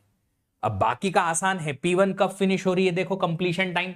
अगेन यहां गलती मत कर देना कि ये P1 का टाइम, ये P2 का, P3 का, P4 का, P5 का, P6 का, ऐसा मत कर देना।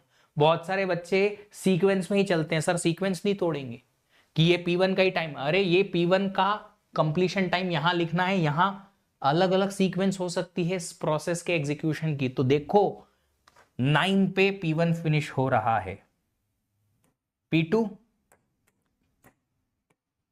P2 P2 P2 P2 21 पर फिनिश हुआ, P3 12 पर फिनिश हुआ, P4 4 पर, P5 3 पर, P6 6 हुआ है 19 पर। Then next thing you will calculate is turn around time, completion time minus arrival time. 4 21 minus 8 13 6 1 2 and 12। Waiting time कैसे निकालेंगे? Again turn around time minus burst time.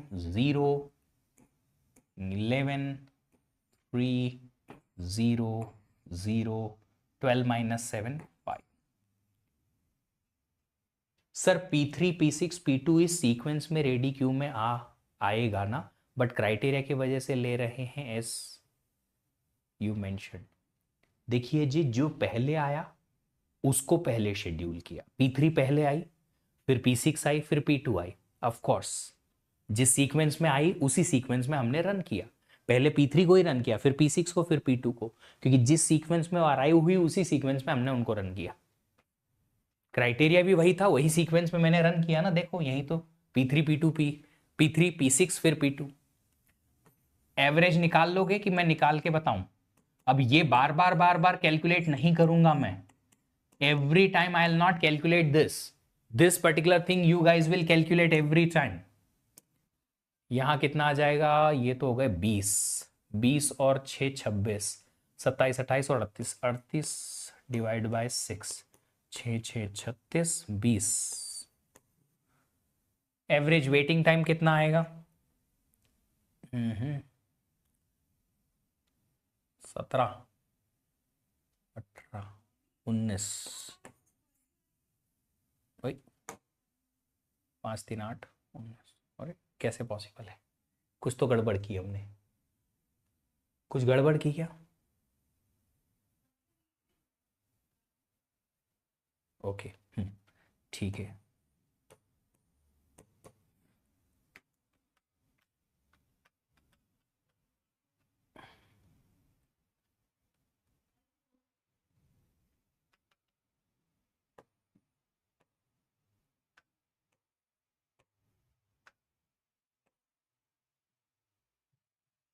One 6 और 7 और समथिंग आएगा, है ना?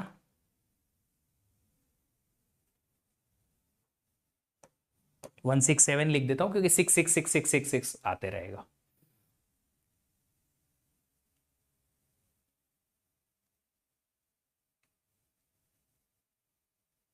सर लेंथ 20 होगी या 21? शेड्यूलिंग लेंथ हमारी जो होगी, किस प्रोसेस का मैक्सिमम कंप्लीशन टाइम है? P2 का है 21। मैक्सिमम कंप्लीशन टाइम ये रहा 21 माइनस मिनिमम अराइवल टाइम 1।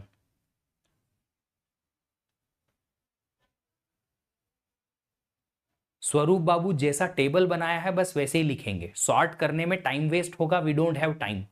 3 घंटे मिले हैं, 3 घंटे में जल्दी से जल्दी क्वेश्चन सॉल्व करना पड़ेगा। शेड्यूलिंग लेंथ होगी यहां पे 21 माइनस 120।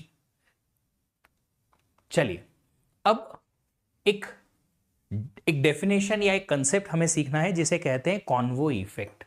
कॉन्वो इफेक्ट क्या होता है? सर 2 अराइवल टाइम आइडियल होगा, देखिए, दो अराइवल टाइम आइडियल नहीं बोलेंगे, दो टाइम के लिए सीपीयू आइडियल है, आइडल है हमारे इस पूरे पर्टिकुलर गैंट चार्ट में, ऐसा बोलेंगे।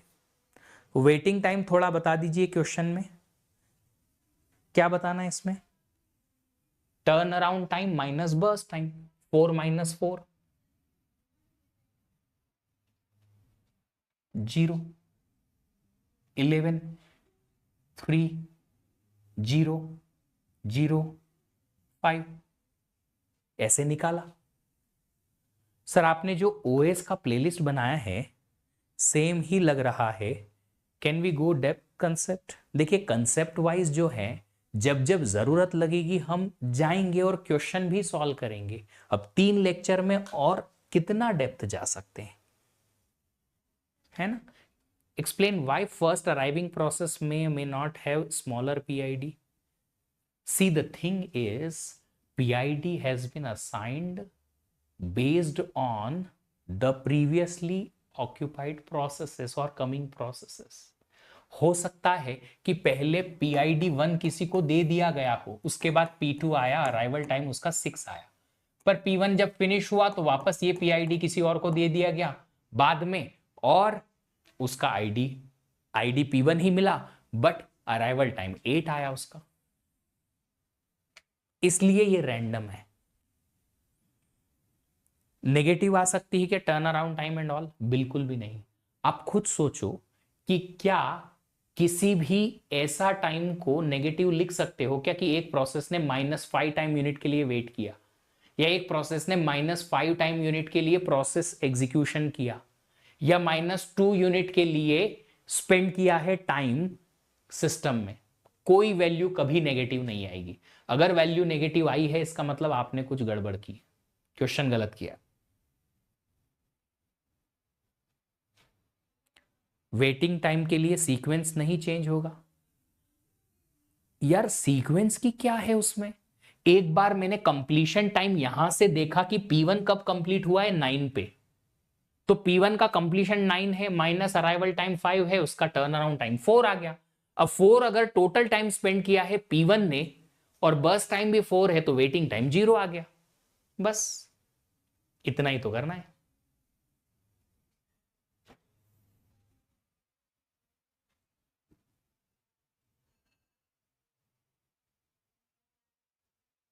कोई भी वैल्यू नेगेटिव में कभी नहीं आएगी।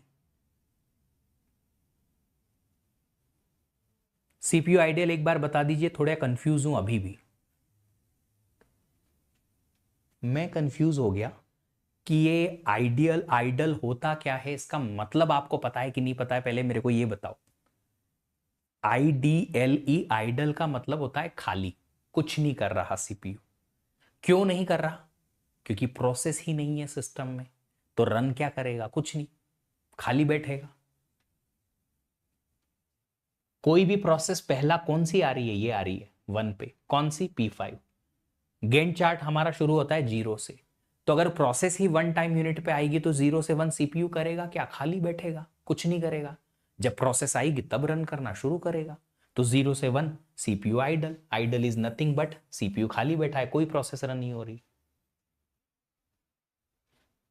अरे तुम्हारी जिंदगी में ऐसे बहुत सारे पीरियड होते हैं जब तुम कुछ नहीं करते, करते हुए भी कुछ नहीं करते, टाइम वेस्ट करते हो या टाइम पास करते हो, जैसा तुमको समझ में आए। गेम खेल रहे हो, सोशल मीडिया चेक कर रहे हो, किसी आलतू फालतू लोगों की रील्स देख रहे हो कि देखो भाई, देखो यहां पे क्या क्या देखने की जगह है, देखो कश्मीर में क्या क्या देखने की जगह है। तुम जाने के लिए पैसा तो कमाओ, फिर कश्मीर भी जाएंगे और देखेंगे भी सही।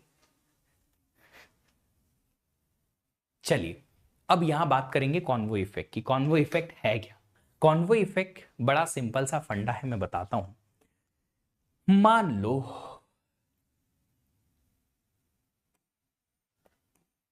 ये एक ट्रैफिक सिग्नल है आपकी सिटी में।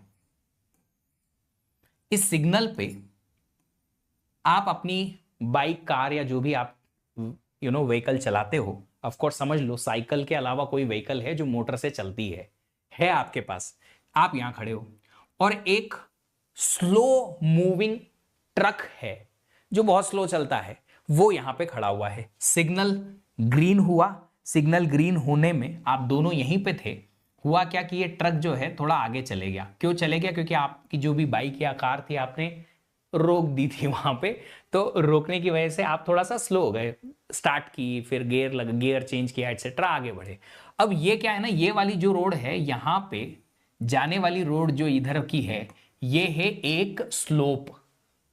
स्लोप समझते हो ना, एक ओवरब्रिज पे चढ़ने की स्लोप। अब इस ओवरब्रिज पे एक स्लो मूविंग ट्रक पहले पहुंच गया।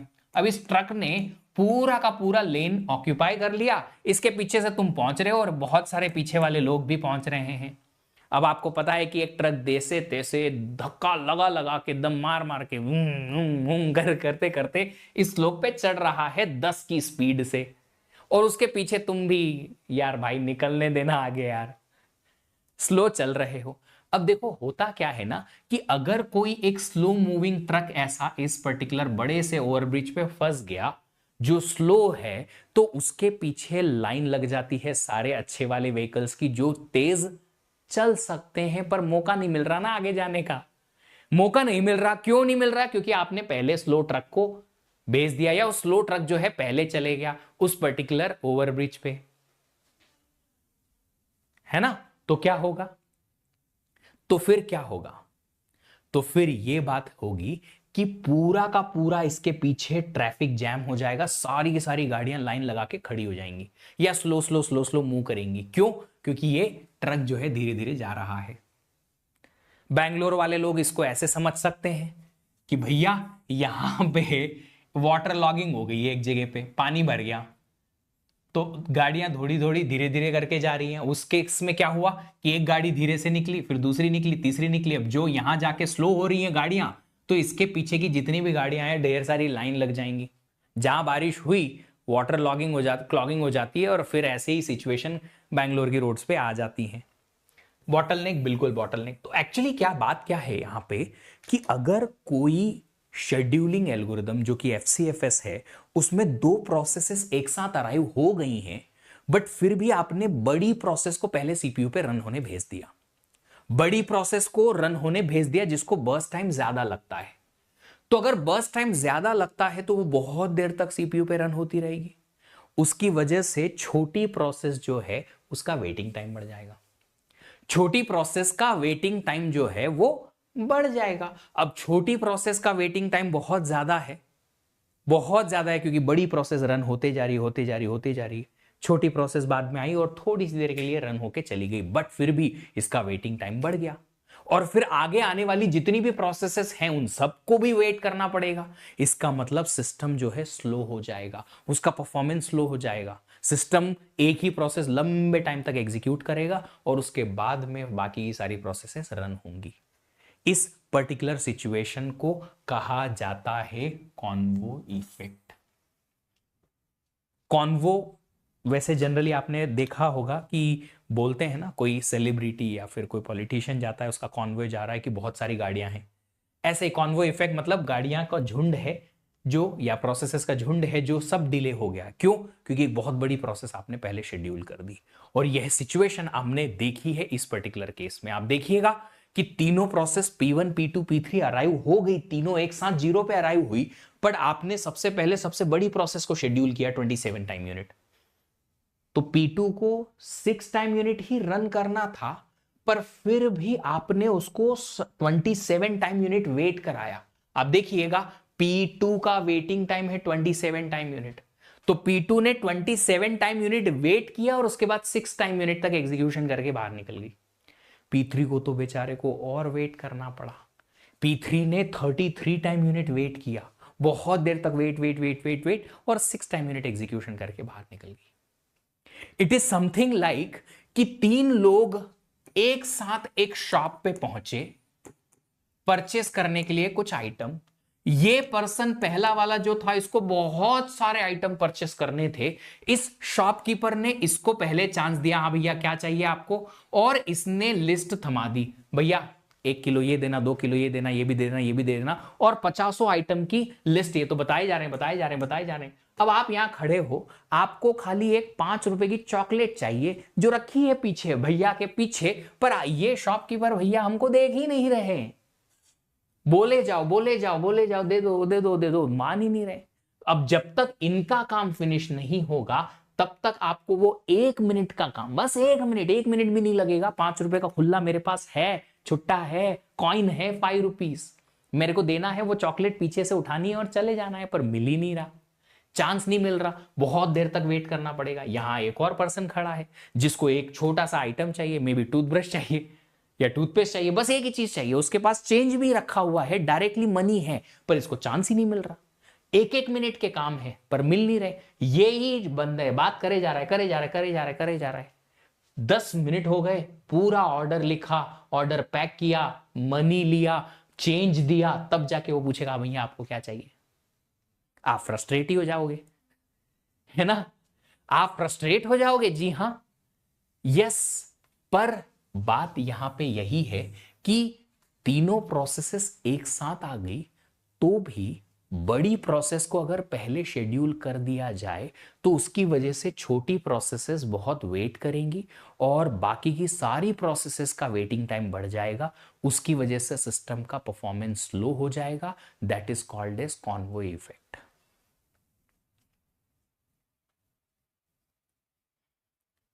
यूपी में नहीं चलता भैया, यूपी लोगों के बात मैं नहीं कर रहा, मैं नॉर्मल बात कर रहा हूं जो मैंने बचपन से देखा है, अपने बारे में बात कर रहा हूं, जो मैं कर सकता था, वेट कर लेता मैं। तो convoy effect is what? If a heavy या फिर big process is scheduled first, then it delays all other process execution significantly.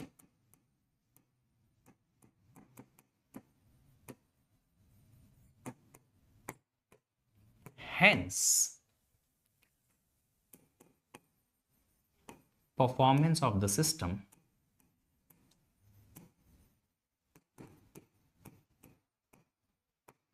slows down. System का परफॉर्मेंस थोड़ा स्लो हो जाता है, it is called as convoy effect.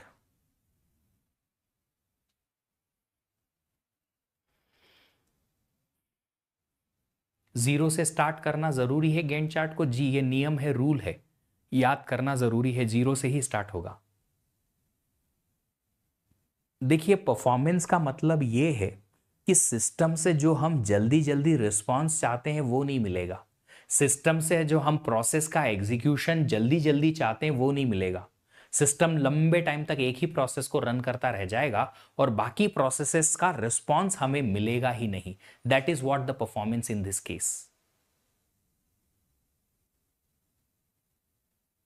ठीक है, तो ऐसा है कि हम यहां पे एक हेवी प्रोसेस को अगर पहले शेड्यूल कर देंगे तो उसकी वजह से बाकी सारी प्रोसेसेस का वेटिंग टाइम बहुत बढ़ जाएगा, सारी वेट करती रह जाएंगी और एक ही प्रोसेस को हम लंबे टाइम तक रन करते रह जाएंगे और उसके बाद कॉन्वॉय इफेक्ट जो है हो जाएगा क्योंकि परफॉर्मेंस स्लो डाउन हुआ है।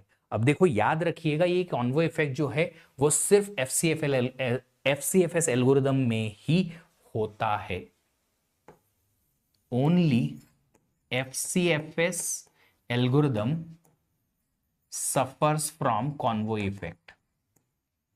ठीक है,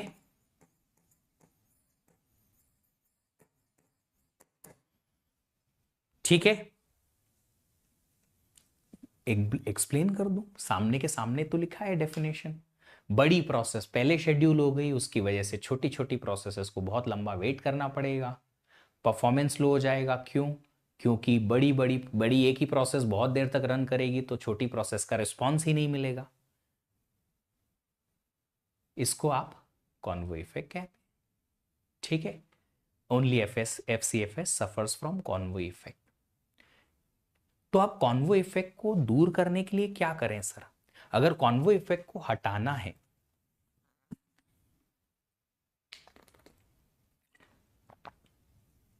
मितेश, हम सिर्फ इंटरैक्टिविटी की बात नहीं कर रहे हैं, हम बात कर रहे हैं कि प्रोसेस का रिस्पॉन्स भी सीपीयू से जल्दी मिले यूजर को। तो हम अगर चाहते हैं कि प्रोसेस जो है उसमें कॉन्वो इफेक्ट ना रहे, तो हम कोशिश करेंगे कि छोटी प्रोसेस को पहले शेड्यूल कर दिया जाए, ताकि बड़ी प्रोसेस जो है बाद में शेड्यूल हो और उसकी वजह से छोटी प्रोसेसेस का वेटिंग टाइम ज्यादा इंक्रीज ना हो। अगर छोटी प्रोसेसेस का वेटिंग टाइम इंक्रीज हमें नहीं करना है, तो हम क्या करेंगे, छोटी प्रोसेस को पहले शेड्यूल कर देंगे, और वो एक नया एल्गोरिदम है जिसे हम कहते हैं SJF, shortest job first. Shortest job first जो है वो उसका शेड्यूलिंग क्राइटेरिया क्या होता है,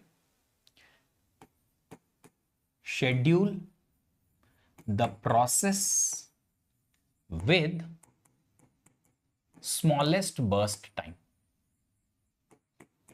जिस भी प्रोसेस का सबसे छोटा बर्स्ट टाइम है उसे पहले शेड्यूल करिए आप। बट अगर दो प्रोसेसेस का बर्स्ट टाइम बराबर हो गया तो ये तभी करेंगे जब दो प्रोसेसेस का बर्स्ट टाइम बराबर होगा। टाई ब्रेकर हर बार मत लगाना। टाई ब्रेकर तभी काम करेगा जब टाई हुआ है। अगर टाई नहीं होगा तो फिर तो जिसका बर्स्ट टाइम छोटा है उसे ही रन करेंगे। तो टाई ब्रेकर कब लगाएंगे, जब दो प्रोसेसेस का बर्स्ट टाइम बराबर हो जाएगा तब। और टाई ब्रेकर जो है वो होगा FCFS। टाई ब्रेकर क्या आएगा, FCFS, मतलब कि पहले आप प्रोसेस का अराइवल टाइम देखोगे। अराइवल टाइम जिसका छोटा है उसको पहले शेड्यूल करोगे। बट अगर अराइवल टाइम भी बराबर आया तो प्रोसेस की आईडी पे जाओगे। तो यहां पे हमें पहले बर्स्ट टाइम चेक करना है। दो प्रोसेसेस में से जिन भी प्रोसेस का बर्स्ट टाइम छोटा है उसे शेड्यूल करो। अगर बर्स्ट टाइम भी बराबर हुआ तो हम अराइवल टाइम चेक करेंगे। अराइवल टाइम अगर बराबर हुआ तो फिर हम आईडी चेक करेंगे। आईडी डायरेक्टली चेक करने मत जाना, वरना फिर तुम मेरे से और बाकी सब लोगों से सुनोगे, अरे भाई कैसी बातें कर रहे हो। आईडी तब जब अराइवल टाइम भी बराबर हो, है ना। इसका टाइप जो है वो नॉन प्रीएम्प्टिव टाइप का ही है। मतलब एक बार अगर प्रोसेस को एग्जीक्यूशन के लिए भेज दिया तो फिर ये ऑपरेटिंग सिस्टम की भी नहीं सुनती है। सलमान खान स्टाइल, है ना। एक बार जो मैंने कमिटमेंट कर दी तो फिर मैं ओएस की भी नहीं सुनूंगी, मैं पूरा एग्जीक्यूट होके ही बाहर आऊंगी। SJF, शॉर्टेस्ट जॉब फर्स्ट, हम ये क्यों लगा रहे हैं, ताकि हम कॉन्वो इफेक्ट को क्या कर पाए, कॉन्वो इफेक्ट को सॉल्व कर पाए। चलिए करते हैं। यही क्वेश्चन जो थोड़ी देर पहले हमने देखा था, 30-6-6 था क्या हमारे पास, 36-6 था क्या, नहीं 27-6-6 था। तो इसको चेंज कर लेते हैं, नंबर बदलो भाई, गलत बात। 27 था हमारे पास, यहाँ 27 ही रखेंगे। 27-6-6। अभी अगर हम यही क्वेश्चन सॉल्व करें SJF से, हम देखेंगे गैंट चार्ट बनाएंगे। पहले गैंट चार्ट जो है उसमें तीनों प्रोसेसेस जीरो पे अराइव हो गई। All three processes have arrived at zero, yes. तो तीनों प्रोसेसेस में से हमें वो प्रोसेस जो अराइव हो चुकी है उन्हीं में से शेड्यूलिंग होगी। तीनों अराइव हो गई, तीनों में से जिसका बर्स्ट टाइम छोटा उसको शेड्यूल करेंगे। बर्स्ट टाइम इसका तो 27 है, पर ये दोनों का बराबर है। ये दोनों छोटी छोटी हैं बट बराबर है। अगर ये दोनों छोटी हैं और बराबर भी हैं तो फिर हम अराइवल टाइम देखेंगे। है, अराइवल टाइम भी बराबर हो गया। FCFS के अकॉर्डिंग अराइवल टाइम बराबर है तो आईडी देखेंगे। तो आईडी के अकॉर्डिंग P2 पहले शेड्यूल करेंगे। P2 क्यों शेड्यूल किया, जिसका बर्स्ट टाइम छोटा था उसको शेड्यूल करेंगे। बर्स्ट टाइम बराबर आने पे अराइवल टाइम देखेंगे, जिसका अराइवल टाइम छोटा उसे शेड्यूल करेंगे। अराइवल टाइम बराबर आने पे आईडी देखेंगे, जिसका आईडी छोटा।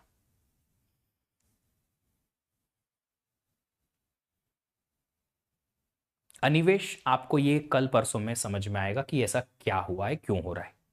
ठीक है, अब ये क्वेश्चन पेंडिंग में। P2 को रन करेंगे 6 टाइम यूनिट तक, ये किया 6 टाइम यूनिट तक। अब हमारे पास दो प्रोसेसेस बची हैं, P1 और P3। P1 और P3 में से किसको पहले रन करेंगे, जिसका बर्स्ट टाइम सबसे छोटा। सबसे छोटा मतलब P3 का छोटा है तो P3 को रन करेंगे, क्योंकि SJF में शेड्यूलिंग उसकी पहले होगी जिसका बर्स्ट टाइम छोटा है। P3 को रन किया 6 टाइम यूनिट 12 तक, और लास्ट में बचा P1, उसको रन करेंगे 39 टाइम यूनिट तक। अब एवरेज टर्न अराउंड टाइम और एवरेज वेटिंग टाइम निकालो। एवरेज वेटिंग टाइम और एवरेज टर्न अराउंड टाइम निकालो जल्दी से, तुम भी निकालो, मैं भी सॉल्व करता हूं quickly.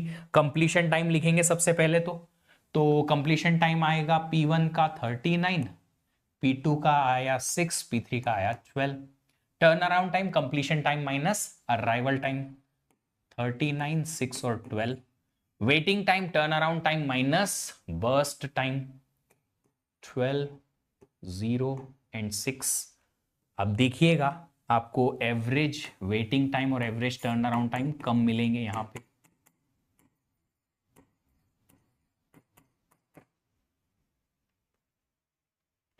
Average turn around time कितना आया? 39 और 18, 39, 49 और 8, 57 बाय 3, 19। एवरेज वेटिंग टाइम कितना आएगा? जस्ट 6।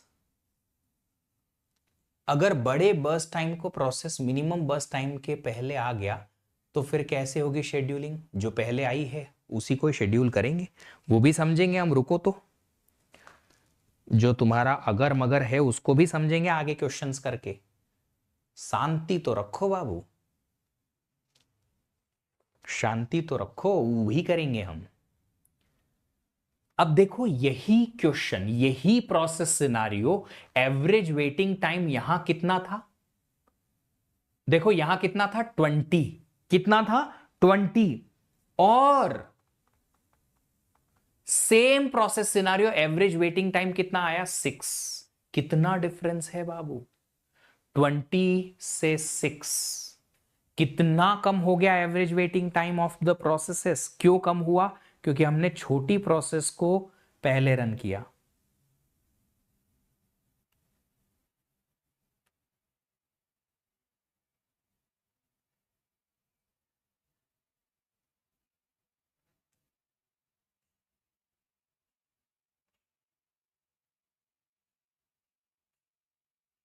समझे में आई बात? छोटी प्रोसेस को पहले शेड्यूल कर दिया इसलिए। तो एवरेज वेटिंग टाइम और टर्न अराउंड टाइम भी देखो, टर्न अराउंड टाइम भी बहुत डाउन हुआ है। 19 है, अभी यहां 33 था, काफी डाउन हो गया। जी हाँ, काफी डाउन हो गया, है ना। चलिए अब अगला प्रश्न सॉल्व करें, ये वाला क्वेश्चन सॉल्व करें। 7 प्रोसेसेस हैं। बड़ा क्वेश्चन इसलिए दिया है ताकि आप लोगों को थोड़ी प्रैक्टिस हो जाए। SJF करो भैया। भैया मतलब भैया और दीदी दोनों को करना है। भैया का मतलब ये नहीं कि अरे सर फीमेल्स को नहीं करना है, सर अब कल पढ़ते हैं।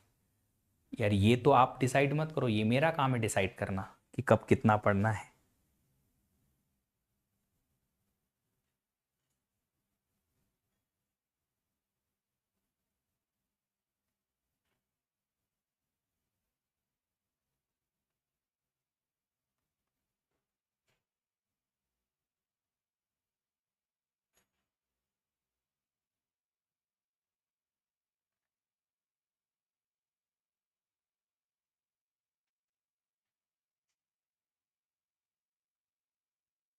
करो, सॉल्व करो, जो मन में आए करो, किसी से क्वेश्चन मत पूछो, खुद का दिमाग लगाओ।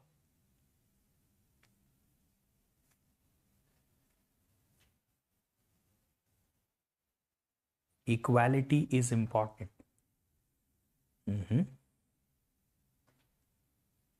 Can't comment on that.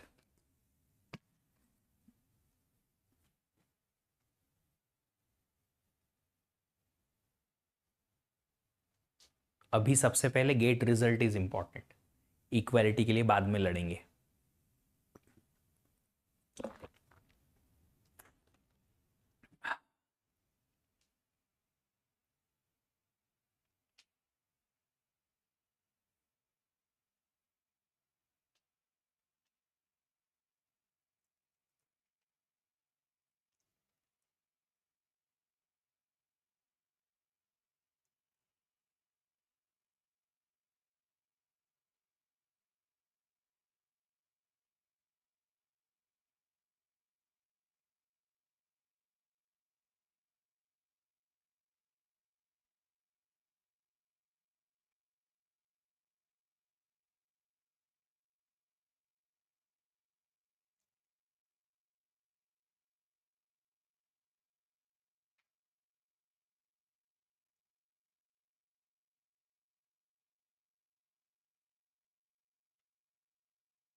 एक और मिनट आपको दूंगा, नॉट मोर देन दैट।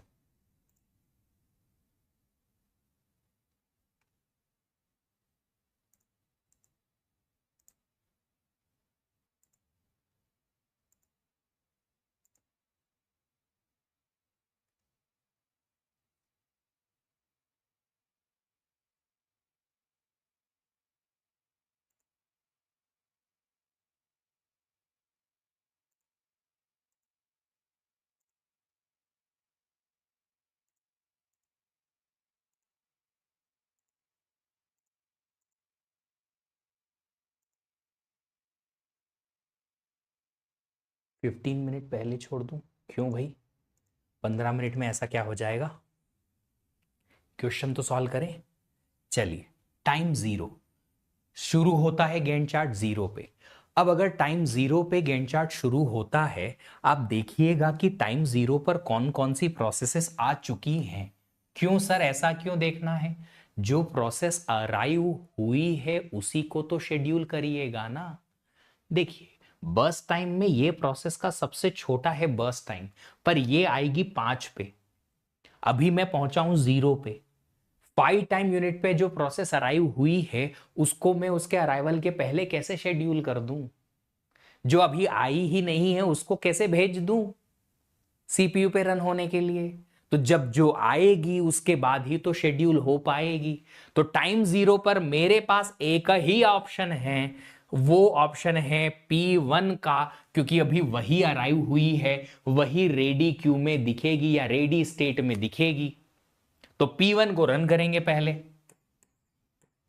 मैंने पहले बात कही थी कि जो प्लेयर अभी ग्राउंड पे पहुंचा नहीं उसको मैं कैसे बोल दूं कि भाई तू बैटिंग करने चले जा या बहन तू बैटिंग करने चले जा, कैसे बोल दूं?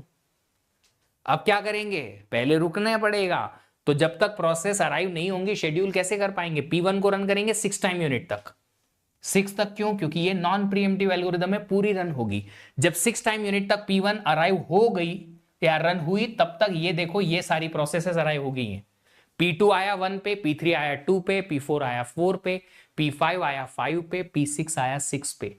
मतलब ये सारी प्रोसेसेस अराइव हो गई। इनमें से जो सबसे छोटी है उसको रन करो। सबसे छोटी कौन सी प्रोसेस है? ये वाली P5, तो P5 को रन कर देंगे। एक टाइम यूनिट रन किया 7 तक हो गई। अब बची प्रोसेसेस, अभी भी ये नहीं आया है, ये आ चुकी है। सबसे छोटी प्रोसेस P4 है। P4 को 2 टाइम यूनिट लगा, 9 तक चला। 9 तक ये भी आ गया, 8 पे आ गया था। 9 पे क्या ये अवेलेबल रहेगी? जी हां, तो हम P7 को रन कर सकते हैं, 2 टाइम यूनिट 11 तक। फिर सारी प्रोसेसेस अब बची जो हैं एक के बाद एक रन कर दो, आ चुकी हैं सारी। P2 रन होगा नेक्स्ट, 3 टाइम यूनिट 14 तक। फिर नेक्स्ट P3 रन होगा नेक्स्ट, 4 टाइम यूनिट 18 तक। और आखिरी में 5 टाइम यूनिट तक P6 रन हो जाएगा 23 तक।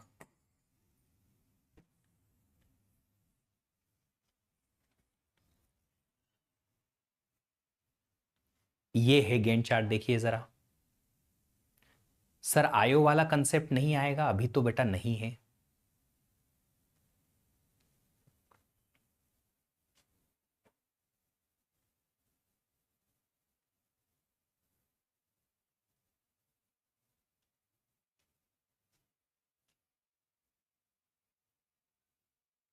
सूरज बाबू, कल जैसे ही मेरी क्लास स्टार्ट होगी मुझे याद दिलाइएगा, I will talk about it at starting of the class, ठीक है?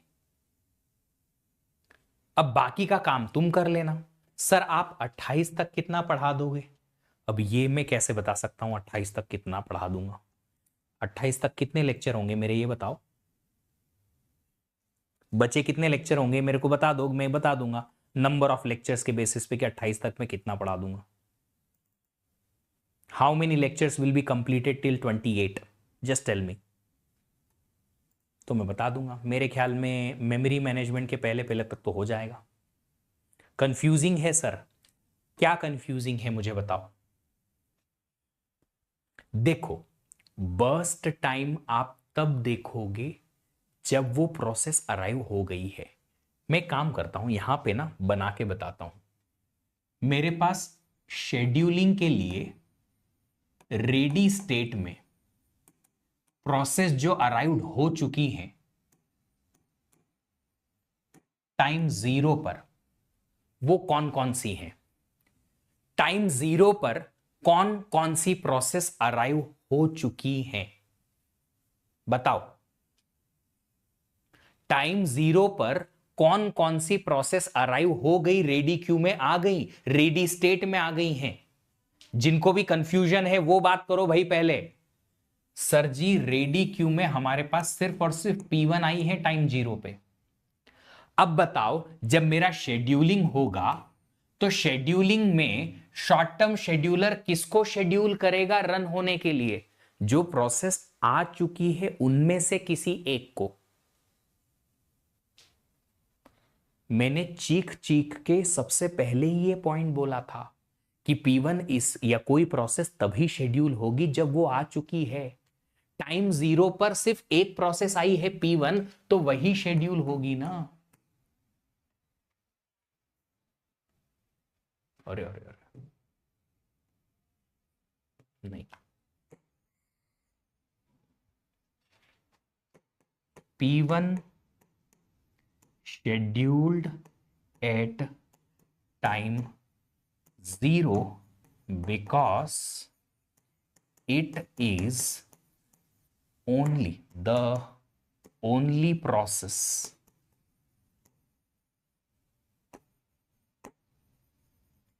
available for scheduling at zero. All other processes will arrive later. बाकी की प्रोसेसेस बाद में आ रही हैं तो उनको पहले कैसे शेड्यूल कर दें? बस टाइम तब मैटर करेगा जब आपके पास प्रोसेस आ चुकी है। शेड्यूलिंग किसकी होती है? जो प्रोसेसेस रेडी स्टेट में हैं। अभी जो प्रोसेस ही अराइव नहीं हुए तो उसका बर्स्ट टाइम कैसे मैं कंसीडर करूंगा? जब वो आएगी तब बात करेंगे। तो देखो, जीरो पे आपने P1 को रन करने भेजा, अब जस्ट बिकॉज ये नॉन प्रीएम्प्टिव एल्गोरिदम है वो 6 टाइम यूनिट तक चल गया। अब मैं 6 टाइम यूनिट पर देखूंगा कि रेडी स्टेट में कौन कौन सी प्रोसेस बची। P1 तो खत्म हो गई। अब 6 टाइम यूनिट तक मैं देखूंगा यहां पे इस पर्टिकुलर टेबल को कि कौन कौन सी प्रोसेसेस आ गई। 2, 3, 4, 5, 6 सब आ गई। P2 आई, P3 आई, P4 आई, P5 आई और P6 आई। अब मैं इन सारी प्रोसेसेस का बर्स्ट टाइम चेक करूंगा कि इनमें से सबसे छोटा बर्स्ट टाइम किसका? सबसे छोटा बर्स्ट टाइम किसका है? ये रही प्रोसेस P5। तो इनमें से जो सबसे छोटी प्रोसेस है बर्स्ट टाइम उसका हम चेक करेंगे, P5 को रन कर देंगे 7 टाइम यूनिट तक। तो हम यहां पे लिख देते हैं select one process with smallest burst time. ये था शेड्यूलिंग का बेसिक आइडिया। ठीक है, चलिए आज के लिए हम इतना ही पढ़ेंगे। कल जो है हम SJF और SRTF एल्गोरिदम्स देखेंगे। FCFS की और छोटी मोटी चीजें हैं वो भी देखेंगे। Sir question will be theoretical और न्यूमेरिकल, दोनों टाइप के क्वेश्चन आ सकते हैं। जो भी टाइप के क्वेश्चन आएंगे उनको हम देख भी लेंगे, उनके कुछ PYQs भी सॉल्व कर लेंगे ताकि हमें आइडिया लगे क्वेश्चन कैसे आते हैं एग्जामिनेशन में। पहले अभी बेसिक तो करें। Semester exam going happen, half prepared, 2 days gap in between, please suggest. YouTube पे जाओ, बहुत सारे वीडियोस हैं, क्रैश कोर्स हैं, उठा लो, पढ़ लो, हो जाएगा। नोट्स अपलोड कर देना जी मालिक। और कुछ करना है हमको बताओ।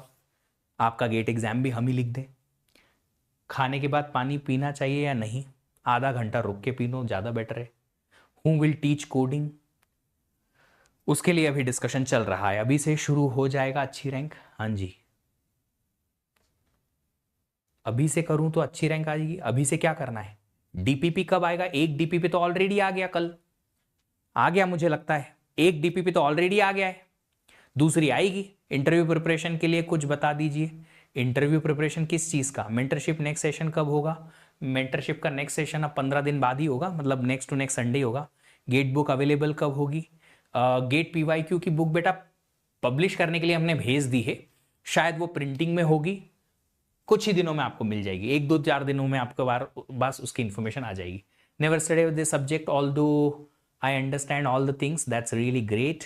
आप क्रिएटिन लेते हो? नहीं बेटा, सीरियसनेस नहीं आ रही तो एक काम करो, घर छोड़ दो, पैसा लेना छोड़ दो पिताजी से, अपने आप सीरियसनेस आ जाएगी।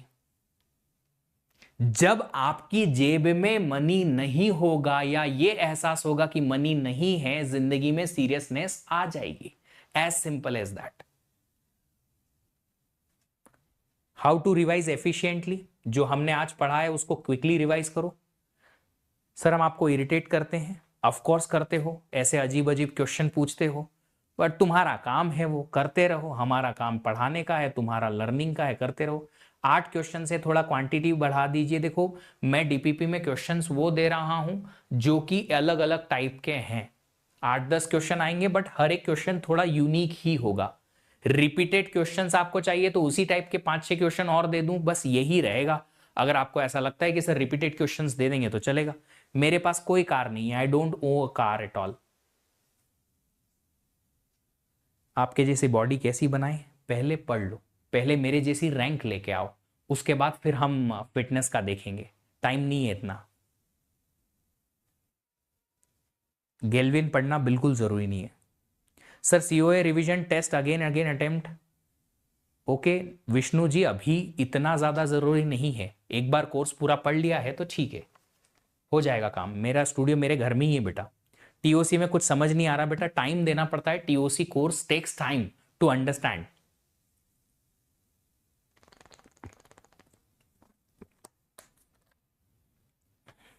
थैंक यू बेटा जी। Can we leave now? Of course I am also leaving. COA कब बैच में आएगा? अगर आपकी बैच में सीओए अभी नहीं आया है तो वो अक्टूबर अराउंड आने वाला है। COA computer organisation architecture. चलिए आज का सेशन खत्म, हम फिर मुलाकात करेंगे कल। कल के लिए आप आज का जो पॉइंट है वो देख लीजिएगा, है ना, जो जो भी हमने आज पढ़ा है वो सब देख लीजिएगा। फिर मिलेंगे आपसे कल और देखेंगे एग्जैक्टली कि आप लोग जो हैं वो कैसे आगे की चीज़ें पढ़ने वाले हैं। Thank you, thank you, thank you. Happy learning. Bye bye.